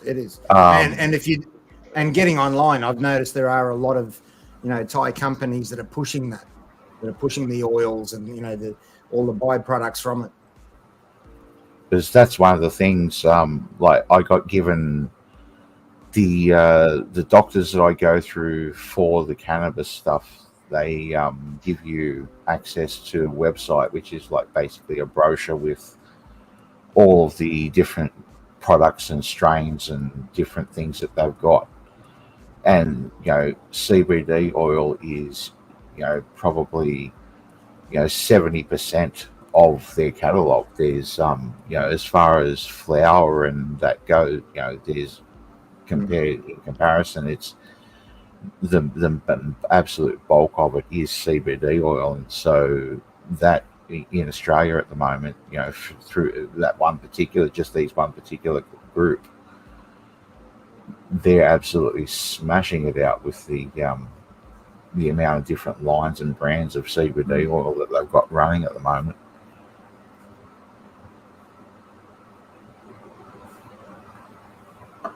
Hear me all right? Yep. Cool, no worries. I'll make sure I was just on the tablet. Let me get off that fucking. Did you get that fucking bot? Yeah. Cool, no worries. Nah, it's good. At least you got some fucking thing to settle you down a little bit, mate. But fuck, what you're going through is fucking terrible, Yeah, well, it does. It makes the days a bit easier to get through, and I can imagine. On top of helping out with the nausea and eating and everything else, everything's a bit funnier and a bit more interesting. Well, put it this way: a lot of people couldn't get through it, man. Because I'll give you top marks for strength, because you must have a lot of strength to be able to deal with it. Because fucking a lot of people couldn't do that. I know. I've been through with a lot of friends over the years, and they fucking found it hard too. Some people didn't, and they necked them fucking selves, going through it because they couldn't deal with it. Oh, it's something that I've kind of picked up from my grandfather over the years. Just the attitude of just it's life, and these things happen, and you've just got to keep moving on. Like that dude had. My grandfather had like fucking 7 heart attacks throughout his lifetime. Fucking was forced into retirement at the age of 44, I think it was, because he was a crane operator and had a fucking heart attack while he was on site. And this was way back in the day. They just would never hire him to operate a crane again after that. And he had that many fucking setbacks and heart attacks and that. And, every time we'd go and see him in hospital after a heart attack, or after he had his chest cracked open to have the full bypass thing done. And he was just always the same, well, fucking, that's life. These things happen. Oh, well, commence fucking respect, not ridicule. That's for fucking sure.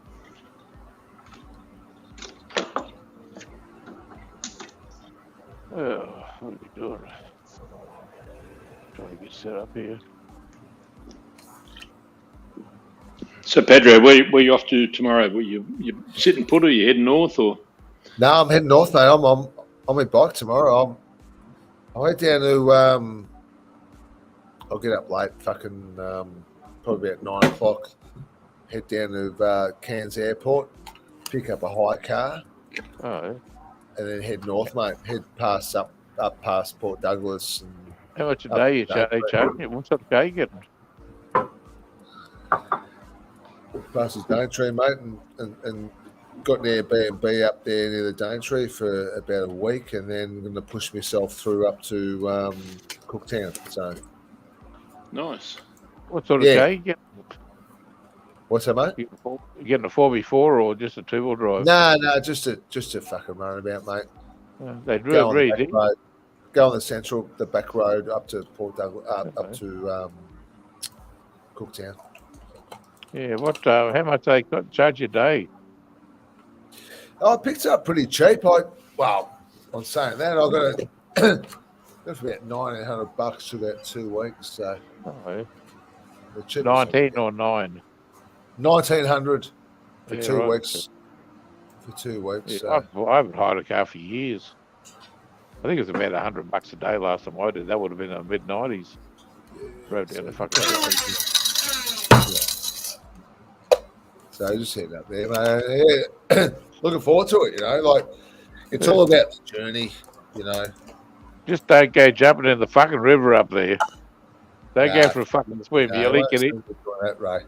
No, I'll tell you what, that's the last thing you want to do is end up stuffed under a log in the river. They'd rather eat the Chinese. Do they have things that swim into your penis? Yeah. No, they don't have. Yeah, well, I don't fucking think about that. Yeah, well, the fucking Chinese, man, they swim around the Chinese and they shit themselves, so it cleans them out. No, bit of fucking sweat and sour. Love the Chinese. I think you told me that. Which batch up there, you're right. You're laughing, no worries. That's I was up in Palm Cove last night on the piss with a mate of mine, and where we were staying was just like you saw it on my vlog, didn't you? The vlog I sent out. Yeah. And Bob Dylan stayed there in 1975. Yeah, cool, eh? How's that one? Got Whitlam. Can you imagine that? Tom Pui, or Henry, yeah, Bob Dylan. In Palm Cove back in 75. Bob Dylan stayed at this resort there. But you didn't have a black light there. You might have seen a bit of a reminder of him on the wall there somewhere. Fucking Palm Cove was like back scraping the curtains. Yeah. No, that's awesome, eh? There's a lot. We just had the annual ag show here, the fucking exhibition, and they're out and about with the fucking cameras, and they come across fucking Matt Damon with his girlfriend, with his wife, wandering in the crowds eating fucking Dagwood dogs, eh? That's pretty cool to see. Yeah. Gough Whitlam stayed there and fucking all these fucking, you can imagine, it's just but now up there, Palm Cove, it's pretty fucking touristy. Oh, very. I mean? It's expensive. That's that fucking income up there, mate. Fucking expensive. Wait till you get to fucking Port Douglas, Jesus. Oh, I won't be staying in Port Douglas. I'll be going straight through there, mate. I'm not going to fucking stay. I'm not going to be spending money. Check out the palm trees. But fucking when you get the bloody past there on Cooktown, I drive my 120 k's through the fucking joint, mate, because these fucking joints up here, they're good places, but they're over tourist. It's all touristy. You get to Port Douglas, mate. There's no life for weaklings up in fucking Cooktown. Fuck. You fucking dust off your knuckles up there, you might get a scrap. You never know. Give me fucking give me Southeast Asia anytime. Yeah. Really? Yeah, you're right, Pedro. I think you're right. Exactly. Up there, they're pretty fucking tough bastards, though. They don't mind a scrap, but it's a bit bloody touristy up there now. So they can't do that. They get in fucking trouble too much, Yeah, but I'll just. I'm staying. I can't remember the joint I'm staying at, but I'll just end up going to the pub and talk to the locals and stuff like that. I'm not going to be. Yeah, you're right. hanging Well, around. you know, it's fucking, you're an Aussie, you know, it's like you treat people with respect, you get respect back. Yeah. You want to be an asshole, you get fucking. That's you know, what I like meeting the local people. Yeah. Yeah, like up here when I am now in where I am now in Trinity Beach. Yep. And even up just further up the road there at Palm Cove. It's a fucking. It's like what's that joint down south? It's just really touristy. It's really touristy. A lot of them. I know what's like. I've been there. You know? Yeah. Yeah, it's really touristy. So that's okay. I don't mind staying there for a few days, but I want to get out of the tourist places and get up in the middle of nowhere and just fucking. I've been up there after getting off cruise ships and stuff, man. You just expect it to be touristy up there. Then you know, you go to Noumea or places like that, they out of the Pacific, man. It's fucking bad. Yeah, they're assholes. They're fucking French out in Noumea anyway. They're real assholes. Get to Port Vila, they're right. They're really great, beautiful people. Very nice. Still touristy, but cheap over than Noumea. The bananas are better up here too, Joe. Yeah. What's that? I'm not keen on the I'm not keen on the little ones here. You know, the little fucking lady finger or whatever they call. Yeah, but you can't beat the pineapple. Sugar bananas. Sugar bananas, yeah. Right. Yeah. Not keen on them. Those little pineapples you would. Yeah, how good are those pineapples? Mate, every day a kilo. I down a kilo before fucking you'll before midnight. You'll live for fucking years, mate. We've got 100 in the chat.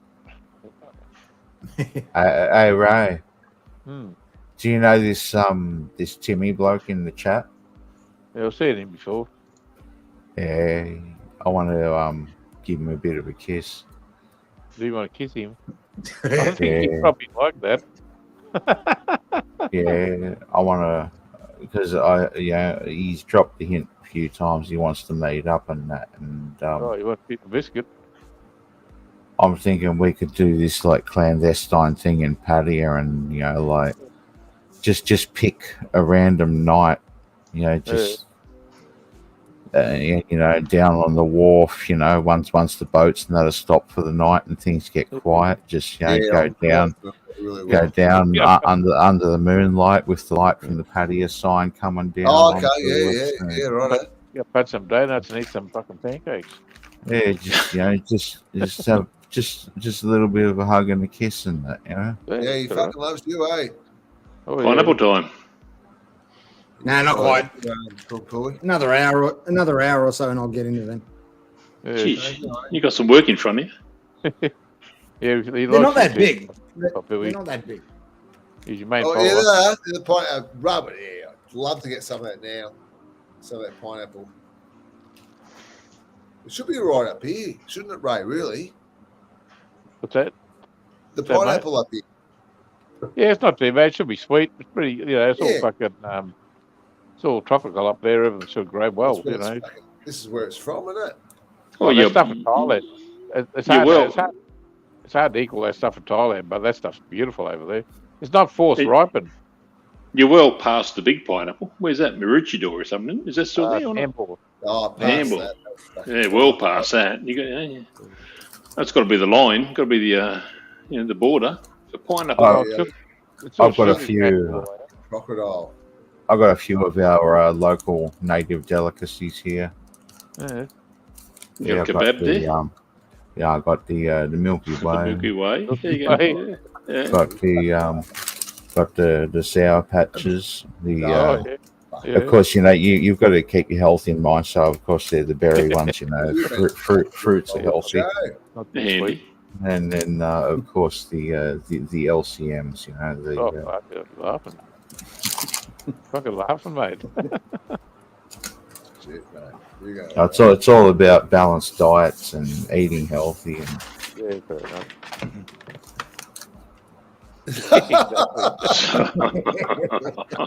What's that, Spring? What's that? You're doing fucking up and that fucking diet there too, Joe. Sure. I'm on a diet.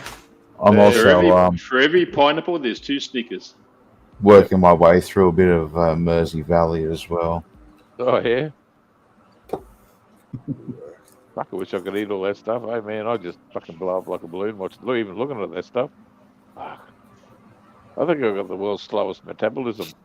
I watched this bloke over in on Fitzroy Island today, and he was like skinny as a fucking rake, and he had this really good. He was a great looking bloke. He had his shirt off, and he had all his muscles and shit.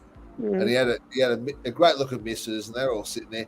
And he ordered this fucking burger, right? It was about that fucking big, and chips. Yeah. And he just fucking ate it, mate. It just looked the same. Like he was skinny as a fucking rake. Oh, yeah, that like that, eh? You know what I mean? You see him in that burger eating competitions in America. These little Japanese, skinny little Japanese guys. They just fucking wolf them down. They got these great big fucking Americans there, and they just knocking down two to their one. Oh, they go, gee, what the fuck do they? They must have hollow legs. Just a low metabolism, isn't it? Really? Oh yeah, it's funny to watch. I find it funny watching Thai chicks eat because Jesus, they can put it away. Fuck. Oh, okay. I just find it amusing. That's one thing that's actually on my list of things that I'm going to want to do once I get through cancer and start to travel again. Start trying some food challenges and shit. Even though I'm diabetic, I'm not supposed to. I'm like, fuck it. Yeah. I want to have a bit of fun and fucking try a few of these fucking fancy big fucking food challenges some places got going. Fair enough.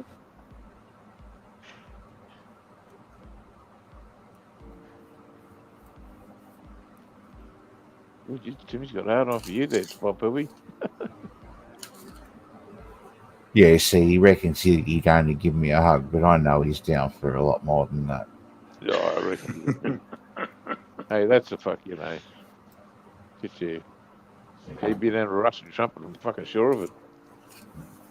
I'm going to get going, guys. Yeah, no worries, mate. Have a good one. I'll catch you guys later. Yeah, no worries. Cheers, right, Pedro. mate. See you, Pampui. See You you. got to go early. See you, Pedro. See you, guys. See you, Pedro. We'll catch up in the week as I go further north. Enjoy your travels. Be safe. Pedro travel. Okay, see you later, mate. Have a good one. See you, guys. See you, mate. All right. Look, there's Shano's back. Still going, still working. Moving Melbourne. You still on the shift, Shano, or you finished now?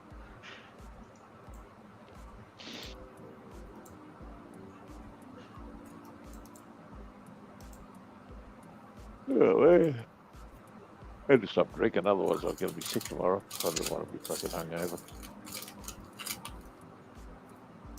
Yeah, I've got to do something at sometime tomorrow morning. Yeah, that's why I'm limiting myself to just having just this one bourbon. Yeah, one bourbon won't help. You don't want to have too many. Might interfere. No, alcohol's hit me like a freight train. From the whole time that I've been on chemo, the 2 times. I tried to drink twice, I think, earlier on, and it just fucked me right up, and I was down and out for a couple of days after trying to have a drink. Don't want to do that. No, well, that wasn't very strong anyway. It was pretty weak, that one, wasn't it? No, this wasn't. It was like a standard sort of mix. Yeah, fair enough. But I've only had 2 drinks since, which is one was yesterday when I did that stream. I had a drink, and then this one tonight. I've stayed right away from alcohol because it's made me feel like shit. Fair enough. That was good seeing you on the stream. Having a stream again yesterday. It was good. I got out of bed. I thought, fuck, I didn't know. What's that? No, when I got out of bed yesterday morning, I slept in, I woke up, and then you're on having a stream. I thought, oh, good. Oh, great. Fucking excellent. Yeah, well, I had nothing going on, and I had time to kill because I knew that the weed was getting delivered at some point later that day. Yeah, keep your mind occupied for a while. And I was up pretty early because I was feeling fucking sick the night before and I was up fucking throwing up pretty early. I managed to get through that, and I had time to kill and that, and I was feeling well enough, so I thought, you know what, fuck it, I'll jump on for a stream. Yeah, good. Oh, it's good to see you again there too, you know, because, you know, not irritate people, which is good.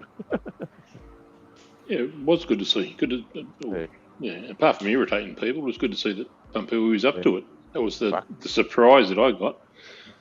Kind of dropped off the radar, and it was good to see him bounce back. Feel pretty strongly about that shit, but anyway. And Joe, do you have a cover screen for every opportunity? When you wander out for a smoke, you got a different little. Yeah, just about. Go for a piss. You got another one? Yeah, I got the piss one. Have you? Yeah. So the piss one is the one I just used. Yeah. Yeah, I saw that. Yeah. Stand a bit closer too, will you? Oh, right there it is. I can't. Yeah, that's your smoke one. Yeah.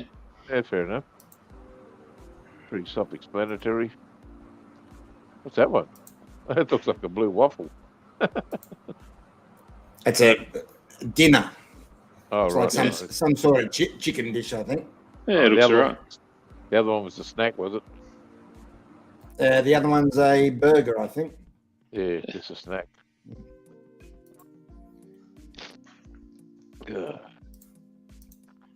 Oh, sleep all right tonight. A bit pretty. I didn't have much to do. I've been out driving around most of the day today. Spent the fucking day the other day trying to sort out my car.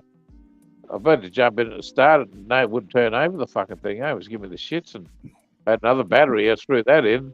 I didn't think for 1 minute the other one could be just as flat as the other because it was on a charger. But anyway, it turned out to be fucking after checking bloody, you know, changing bloody regular resistors and all that sort of shit, and looking into changing a bloody neutral switch and, you know, ignitions and fucking all that sort of stuff. Turned out to be just a flat battery. Took me all day to work it out. Whenever I've replaced a battery, I've always gone for the biggest fucking amps I can find. You know, cranking amps. Yeah. Fucking. I usually end up getting rid of the car before I need to replace that battery again. Yeah. Yeah, well, I had a bloody Century battery. Well, I go down Victor's place. He's got a sponsorship deal with him, so it doesn't cost me nothing for a battery. So I just go and get another one. Whack another one in, bigger, about as big as I can actually get in the car. You know, the one I got in there now, I had in there, was one I got off him a couple of years ago, and we swapped over one day. He's broken down the side of the road, and I put my battery in his car. It was just about worn out. And he said, "This one's fucked." He said, "I'll just swap them over. That'll get you home, and I'll just get that other one. It'll get me home, and we'll get back to your place." And when I pulled up at his place, he's going to give me a new battery, and I turned mine off and started it, and it fired straight up and said, "Oh, it looks all right." And it lasted 2 years. That's all right. But anyway, I just went down there. After I got it going again the other day, I just went back down there and got another new battery. It's got to be colourful. Speaking of batteries, I don't know if you've seen if you saw the column or the advertisement. I saw an advertisement yesterday. In America, the all electric F-150s, F-150 Lightnings, I think they're called.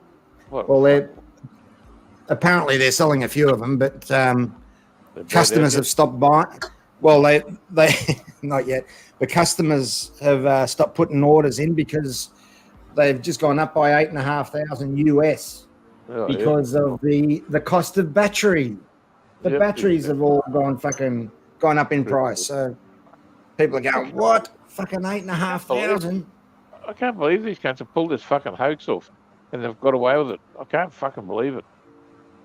What a fucking, fucking politician. I told you that there's parking stations now, buildings, those parking buildings. They're starting to ban electric vehicles to park in there because of the spontaneous fires.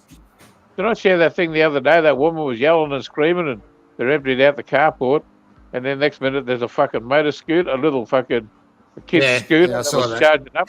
They hurled it out the fucking door on fire. It was on fire, yeah. Fuck.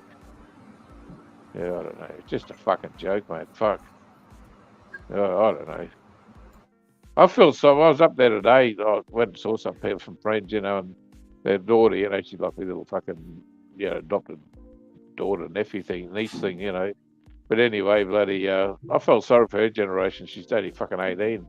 Because you're going to grow up into this shit. It's unbelievable. She's pretty switched on. She knows. But they need to ease into this. But no, they want to do all of this shit, by. It's like that fucking leaving Afghanistan. Just fucking pack up and leave fucking billions of dollars worth of fucking weapons there. Yeah, fuck me. How stupid are these people?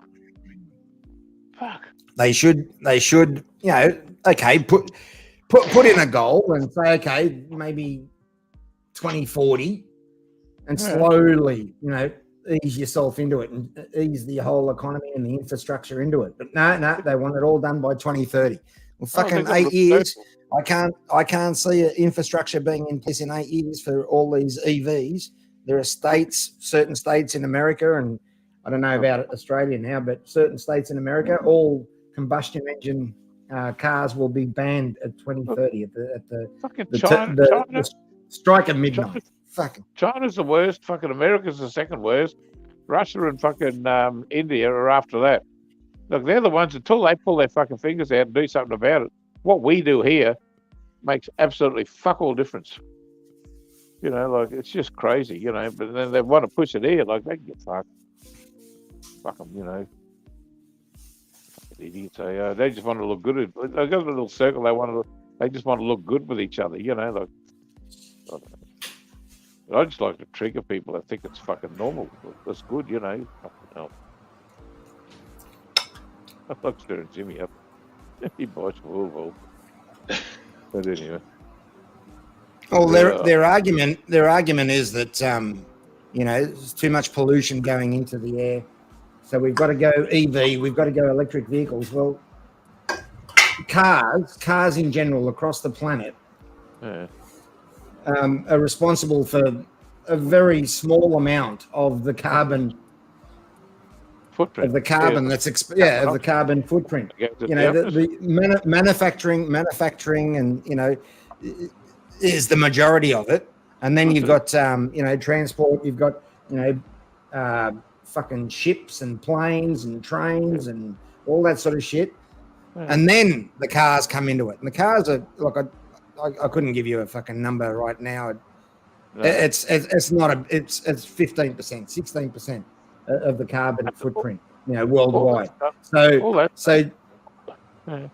Making us go EV with vehicles is only going to address the fucking 15% of the carbon footprint. Then what? Then what are they going to do? No. Look, stop production. The part that scares me the fucking most about the whole fucking thing is the absolute fucking hypocrisy with it. The whole deal. It's just the hypocrisy that is involved with what they're trying to get across. All these fucking idiots go to these big climate change fucking meetings in private fucking jets. Now, if you're going to fucking preach it, you're going to have to fucking set some sort of example, don't you? Well, somebody said something about that with, yesterday's news on Canada going even more woke with the farming side of things. Oh. And somebody pointed out that Trudeau has been using the private jet that they funnily call Can Force One. It's called Can Force One. Apparently, he's been traveling fucking all over the place with that thing. In the last, I don't know how many weeks he's traveled 27 fucking flights or something, and they're saying it'd be interesting to fucking work out the carbon footprint there. Exactly. That's the part that burns me up something fucking terrible. It's just all fucking bullshit. Whole fucking lot of it. Every part of it's just ridiculous. Fucking hypocrisy, the whole fucking lot of it. But anyway, not much we can do about it, I suppose. Yeah, what the weird thing is, right? There's a bit of a conspiracy going on, I've noticed, with Woolworths, right? Recently, they've got into the price hike with the food, getting into the food shortages and shit, getting on board with all that shit. But, you know, I've noticed everything across the store got a rise of, you know, at least, you know, 20, 30 cents per item. Yeah. But you know what didn't? The Woolworths branded pancake mix. Oh, yeah, right. Pancakes.